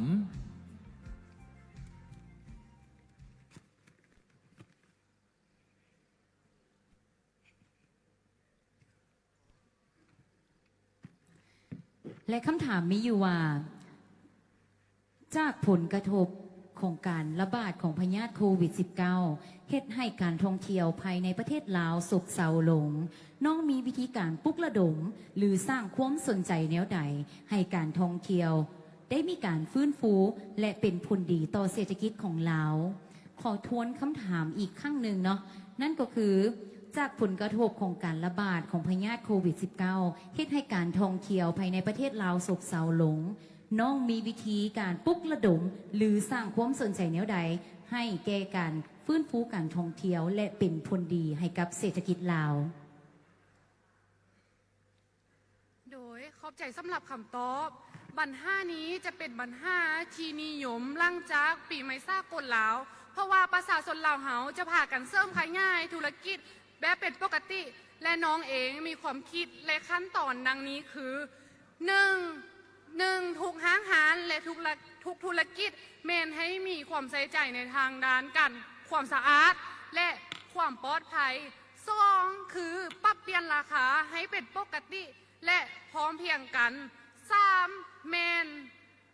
การร่วมมือทางด้าน มิตรภาพทางด้านธุรกิจตัวอย่างเช่นธุรกิจทางด้านโรงแรมร่วมมือกับธุรกิจทางด้านสุขภาพ 4. คือปรับเปลี่ยนการตลาดใหม่เพราะว่าวัยรุ่นเหล่ายุคใหม่ในช่วงนี้แม่นได้พากันให้ความสำคัญหลายทางด้านโลกออนไลน์ฉะนั้นเขาจึงจะเลือกที่จะโฆษณาทางโลกออนไลน์แบบเต็มตัวอย่างคือการที่จะเลือกเอานางงามจากคมปัญญาไปเป็นพรีเซนเตอร์ให้ทางธุรกิจใดหนึ่งนี้ก็สามารถลูกค้าไม่ได้คือกันจากนางสาวลาวคนนั้นและน้องเองก็ยังอยาก ขอบใจ และน้องเองก็ยังอยากใช้ภาษามือเพื่อที่จะแสดงความหมายของตัวเอง ขอเสียงตบมือดังๆอีกหนึ่งครั้งให้กับ ML2 ผ่านไปกับอีกหนึ่งหมายเลขในปัจจุบันนี้ ถือว่าเพิ่นใช้เวลาได้คุ้มค่าอีหลีเนาะภายใน 90 วินาทีที่น้องต้องตอบคำถามนั้น น้องเอาจนจำเลยอ่ะเอาเป็นว่าเขาจะขอเซิร์ชหมายเลขต่อไปเนาะนั่นก็คือหมายเลข ML8 เห็นเซิร์น ML8 เฮาเลือกทรงคำถามได้ ต้องบอกว่าทุกคนจะมีเวลาเพียงแต่ 90 วินาทีเท่านั้น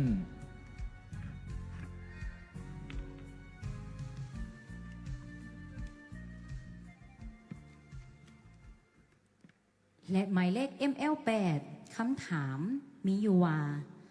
ปัจจุบันสาวนมลาวให้ความหมายกับคำว่าเน็ตไอดอลในทางที่ผิด น้องจงให้ความหมายกับการใช้คำว่าเน็ตไอดอลให้สาวนมลาวได้เข้าใจทวนคำถามอีกครั้งหนึ่งปัจจุบันสาวนมลาวให้ความหมายกับคำว่าเน็ตไอดอลในทางที่ผิดน้องจงให้ความหมายกับการใช้คำว่าเน็ตไอดอลให้สาวนมลาวได้เข้าใจโดยสำหรับน้องแล้วคำว่าไว้โดยค่ะสำหรับน้องแล้วคำว่าเน็ตไอดอลบ่เพียงแต่เป็นแบบอย่างให้ทุกๆคนแต่เป็นคนที่มี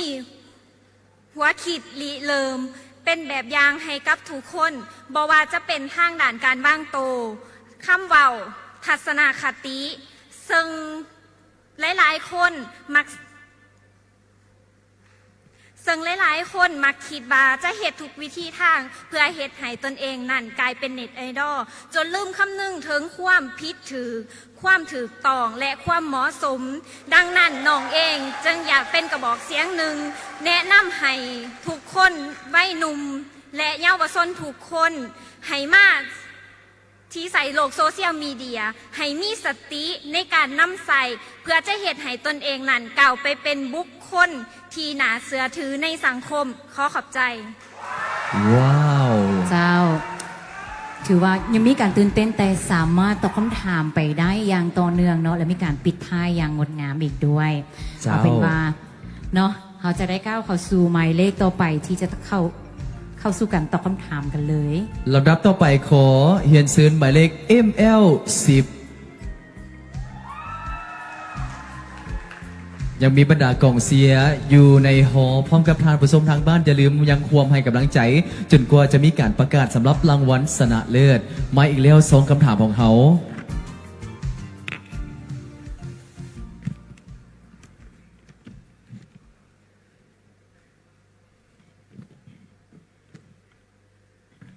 คำถามมีอยู่ว่าคำว่าแม่ยิงลาวอย่างสมบูรณ์แบบในความคิดของน้องแม่นแนวใดขออนุญาตทวนคำถามอีกหนึ่งครั้งคำว่าแม่ยิงลาวอย่างสมบูรณ์แบบในความคิดของน้องแม่นแนวใดจะว่าพร้อมขอเห็นเสริญโดยสำหรับความหมายของน้องและความเข้าใจทัศนคติของน้องคำว่าแม่ยิงลาวอย่างสมบูรณ์แบบก็คือแม่ยิงลาวที่ว่ายังประพฤติตนตามฮีตของประเพณีก็คือยังยึดถือฮีต12ของ14และเฮือน3น้ำ4แต่ว่าเป็นผู้หญิงที่ว่ามีความทันสมัยและเข้าถึงการศึกษาได้หลายและสามารถมีผลประโยชน์และให้ผลประโยชน์เพื่อสังคมโดยเฉพาะแม่นทางด้านความคิดเพราะน้องเชื่อว่าผู้หญิง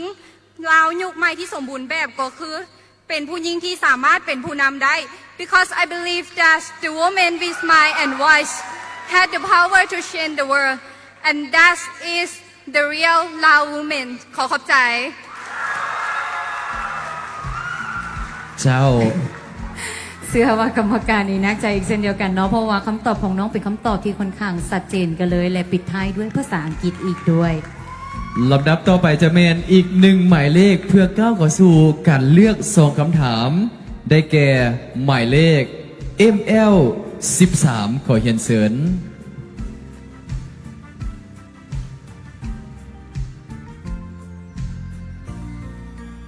จะเหลือเพียงแต่2เท่านั้น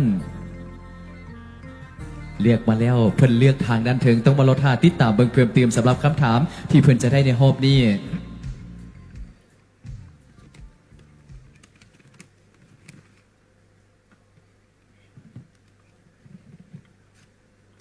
และคำถามก็คือน้องเข้าใจคำว่าฮีท12ของ14คือแนวใดให้ยกตัวอย่างฮีท1ข้อของ1ข้ออธิบายโดยย่อขออนุญาตทวนคำถามอีก1ครั้งน้องเข้าใจคำว่าฮีท12ของ14คือแนวใดให้ยกตัวอย่างฮีท1ข้อของ1ข้ออธิบายโดยย่อถ้าว่าพร้อมแล้วขอเรียนเชิญ โดยสำหรับฮีท12 ก็คือบุญประเพณีในแต่ละเดือน ตัวอย่างฮีท12ฮีทที่หนึ่งคือฮีทที่เฮ็ดบุญห่อเข้ากำก็คือเป็นบุญที่เฮาต้องไหว้ผีสางนางไม้และของ14 ก็คือหลักการที่เฮาทุกคนควรต้องปฏิบัติยกตัวอย่างของที่5ในยามวันศีล7 คำ 8 คำหรือว่า14 15 คำเฮาควรบูชาก้อนเสาเต่าไฟและแม่คันไดประตูเฮือนและในนามน้องเองเป็นแม่หญิงลาวคนหนึ่งน้องอยากเป็นกระบอกเสียงให้แม่หญิงลาวทุกคนจงรักษาวัฒนธรรมให้เคียงคู่กับคนลาวเฮาตลอดไปขอขอบใจ ว้าวถือว่าเป็นความรู้ใหม่ได้นี่ เจ้า เป็นความรู้ใหม่เลยเนาะ อ่า โอเคเอาเป็นว่าเฮายังเหลือหมายเลขสุดท้ายนั่นก็คือหมายเลข ML 30เนาะซึ่งน้องจะมีเพียงแต่คำถามสุดท้ายน้องบ่สามารถเลือกได้แล้ว ขันซาจิขออนุญาตเปิดซองคำถาม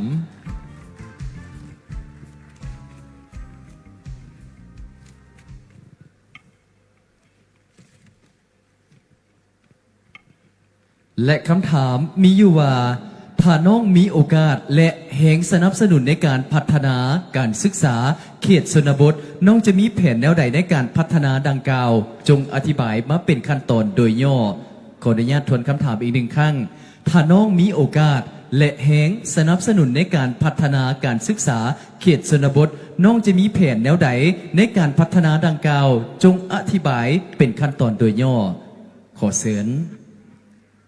โดยสำหรับตัวน้องเองคือการศึกษามันคือเป็นสิ่งที่สำคัญหลาย เพราะว่าการศึกษามันเป็นปัจจัยหลักคือการใช้ชีวิต และตัวน้องเองน้องอยากช่วยส่งเสริมทางด้านการศึกษาเช่นว่าเด็กน้อยในเขตชนบทเพราะว่าในเขตชนบทมันยังขาดหลายๆอย่างเช่นว่าทางด้านอาคารเรียน และสนองอุปกรณ์การศึกษา และสิ่งสำคัญคือมันยังส่งเสริมยกระดับให้ครูอาจารย์ในโรงเรียนเขตชนบทนั้นมันยกระดับให้ดีขึ้นและน้องอยากใส่เสียงนี้คืออยากให้ทุกคนเห็นความสำคัญของการศึกษาการศึกษามันเป็นปัจจัยหลักและถ้าเราขาดการศึกษาเราจะ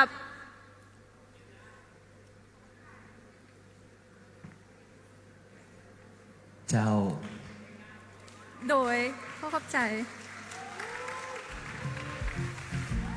เจ้าเนาะอาจจะมีความตื่นเต้นมารบกวนจิตใจเป็นจังหวะบางครั้ง แม่นแล้ว เพราะว่ากันเนาะโอเคและนี่ก็คือ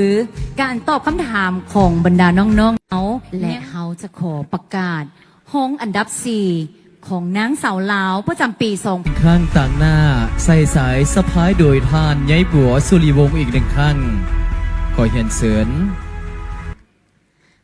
และตอนนี้เขาจะขอประกาศห้องอันดับ 3 ของนางสาวลาวประจำปี 2021ได้แก่ ได้แก่ และได้แก่หมายเลข ML2 ML2 สวรรค์พรกันหาไซจากแขวงเซยบุรี และก็เป็นอีกหนึ่งสาวที่เพิ่นได้รับรางวัลห้องอันดับ 3นางสาวลาวประจำปี 2021ลำดับต่อไปข้าพเจ้าขอถือเป็นเกียรติเฮนเซินมอบมงกุฎโดยทานนางบัวลีพมีสิทธิ์ผู้บริหารห้านคำภูวงศ์และเซินมงกุฎโดยนางลัดดาวันไซนาโลห้องอันดับ 3นางสาวลาวประจำปี 2020ขอเฮนเซิน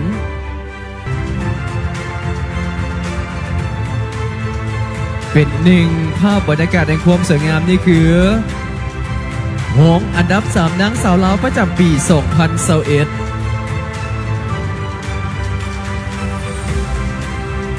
เจ้าซึ่งเป็นนาทีแห่งความประทับใจของน้องๆเนาะ ตอนนี้เขายังเหลือเพียงแต่3น้องเท่านั้น แสดงความขอบใจมายังทานนางบัวลีพามีซิดอีก1ครั้งขอขอบใจ และยังสามารถลุ้นกันต่อได้ เพราะว่ายังเหลืออีกเพียงแต่3ตำแหน่งเท่านั้น เจ้า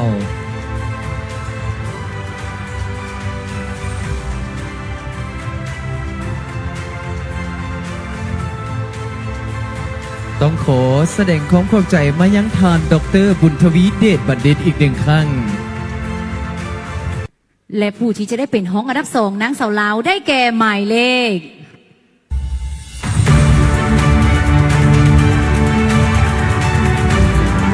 ได้แก่หมายเลข ML 13 นั่นก็คือเมฆขลาเจริญใสจากทางนครหลวงเวียงจันทร์ ต้องขอแสดงความยินดีนำเพิ่มเติมนี่ก็คือหงอันดับ2นางสาวลาวประจำปี 2021 และเซินมงกุฎโดยนางพิมพ์สอนวรศักดิ์หงอันดับ2นางสาวลาวประจำปี 2020 เจ้า และนี่ก็คือเวลานาทีแห่งความประทับใจของน้องเนาะน้องเมฆขลานั่นเองที่คว้าตำแหน่งห้องนางสาวลาวอันดับ2 แสดงความยินดีนำเพิ่มเติมสำหรับหมายเลข ML 13 เจ้า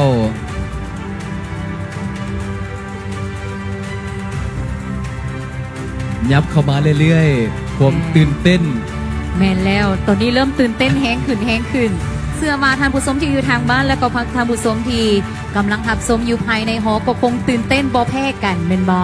แบตแล้วเนาะต้องขอแสดงความเข้าใจอีก1ครั้งสำหรับทานนางอรไทยสันติคงคา เจ้า ต้องบอกว่าตอนนี้เริ่มใจสั่นกันแล้ว เพราะว่ากำลังรุ่นอยู่ระหว่าง2หมายเลข จะเป็นหมายเลขใดจะเป็นหมายเลขที่ว่าทานเสียหรือบอต้องบอกว่าวินาทีนี้เกี่ยมโตแคปหน้าจอไว้ให้ดี แม่นแล้วโมเมนต์นี้วินาทีค่ำคืนแห่งนี้1 ปีจะมี1ครั้งน้องกับการประกวดนางสาวลาวประจำปี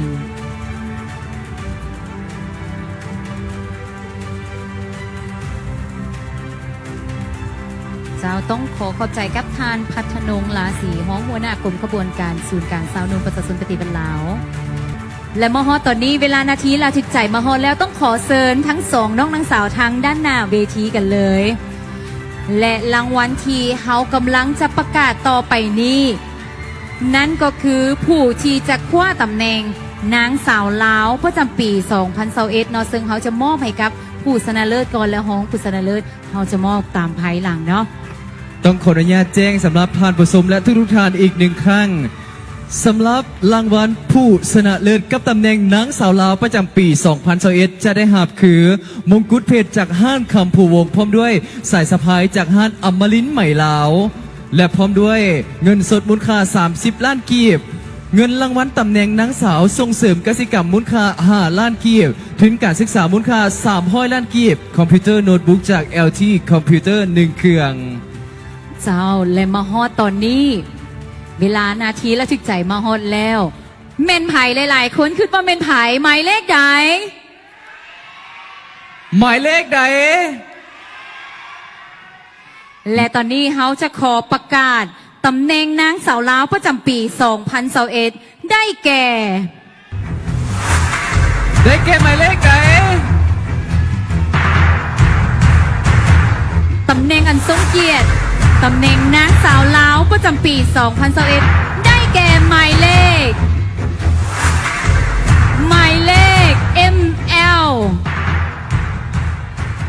ML 10ธิดาจันทร์วิสีสมบัตินั่นเองเนาะจากนครหลวงเวียงจันทร์ต้องขอแสดงความยินดีกับหมายเลข ML 10และหมายเลข ML 8กัลยาโคตรโยธาคว้าตำแหน่งห้องอันดับ1ของนางสาวลาวประจำปี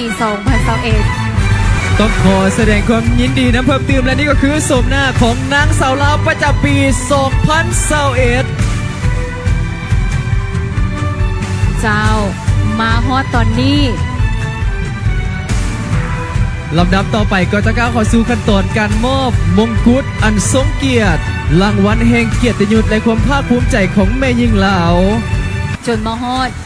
รอบสุดท้ายวินาทีของมงลงและเฮาได้ตัวนางสาวลาวประจำปี2021แล้ว ต้องบอกว่าอยู่ทางบ้านก็คงจะเสียหมายเลขในดวงใจนี้หลายหมายเลขและนี่ก็คืออีกหนึ่งหมายเลขที่เพิ่นสนะใจคณะกรรมการและทานผู้ชมทางบ้านจนได้รับรางวัลอันสมเกียรติแห่งเกียรติยศของความภาคภูมิใจของแม่หญิงลาวก็คือรางวัลนางสาวลาวประจำปี 2021 นั่นเอง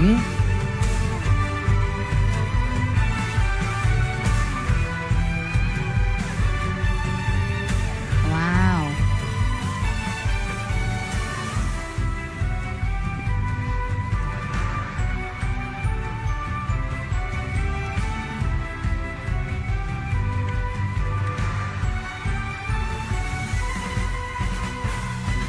ถือว่าเป็นภาพแห่งความสวยงามต้องบอกว่าเฮาสองคนก็ใจเต้นตั้งแต่ แม่น ได้ยินว่าเฮาสิได้มาเป็นพิธีกรในการดำเนินงานกะห่วมให้กำลังใจตั้งแต่ตอนต้นจนมาฮอดวินาทีนี้ เจ้าและลำดับต่อไปสำหรับการมอบสายสะพายเนาะต้องขอเรียนเชิญทานจันท้องจันภูมิพันธ์ท้องเลขาคณะบริหารงานศูนย์กลางสาวหนุ่มประชาชนปฏิบัติลาวเป็นเกียรติขึ้นทางด้านเทิงเวที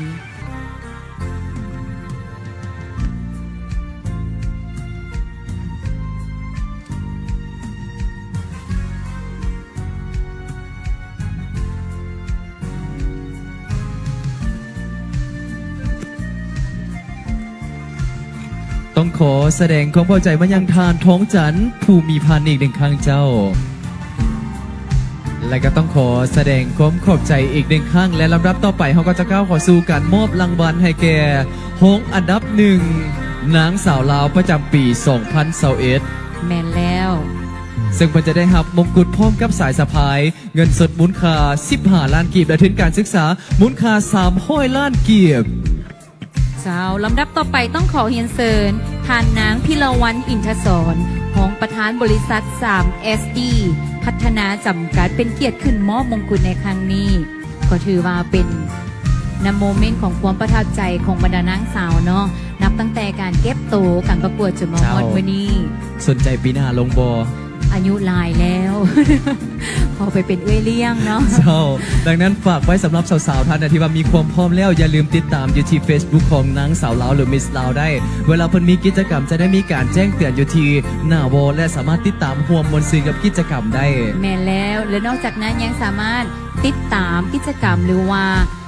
กิจกรรมช่วยเหลือสังคมหรือบทบาทของนางสาวลาวอยู่ที่ แม่น เพจ Facebook ของนางสาวลาวและมิสลาวกันได้อีกเช่นเดียวกันเนาะ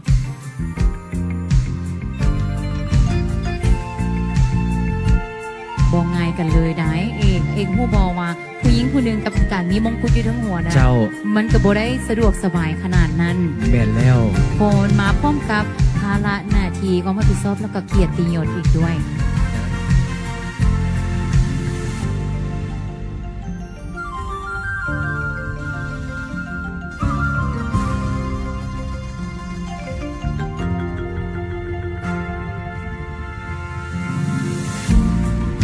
ต้องขอขอบใจครับทานคมปัญญาเพ็งวินัยญาเนาะซึ่งเป็นประธานโครงการประกวดนางสาวลาวประจำปี 2021 นี่เจ้าคืองดงามกันเหลือเกินเนาะยิ่งใส่มงกุฎเข้าไปเติมยิ่งงามขึ้นเติม ต้องบอกว่าแต่ละด้านที่ผ่านมายากหลายอีหลีก่อนที่จะได้รับรางวัลอันสมเกียรติและความภาคภูมิใจของแม่หญิงลาว แม่นแล้วซึ่งเพิ่นได้ผ่านด่านหลายด่านกันเลยได้เพราะว่าจะเป็นการทดสอบไหวพริบปฏิภาณการตอบคำถามต่างๆเนาะ ก็ได้ให้ทานผู้ชมทางบ้านและทานผู้ชมอยู่ในสถานที่แห่งนี้ได้ติดตามภาพชมไปที่เรียบร้อยแล้ว และนี่ก็คือโฉมหน้าของนางสาวลาวประจำปี 2021 เจ้าและโมเมนต์นี้เป็นโมเมนต์ประจำปีที่เขาจะต้อนรับนางสาวคนใหม่นั่นก็คือการนางตังดอกจำปาของเขาทางด้านหลังเนาะ เจ้าลำดับต่อไปก็ต้องขอเฮียนเซินเนาะทั้ง4ทานอีกหนึ่งข้างเพื่อประกบทางด้านข้างเพื่อถ่ายภาพรวม เจ้า นี่ก็คือโฉมหน้าของผู้เข้าประกวดที่ได้รับรางวัลชนะเลิศในค่ำคืนนี้ ว้าวงดงามกันเหลือเกินเนาะเวลาที่กระเจ้ายืนพร้อมกันทั้ง5คน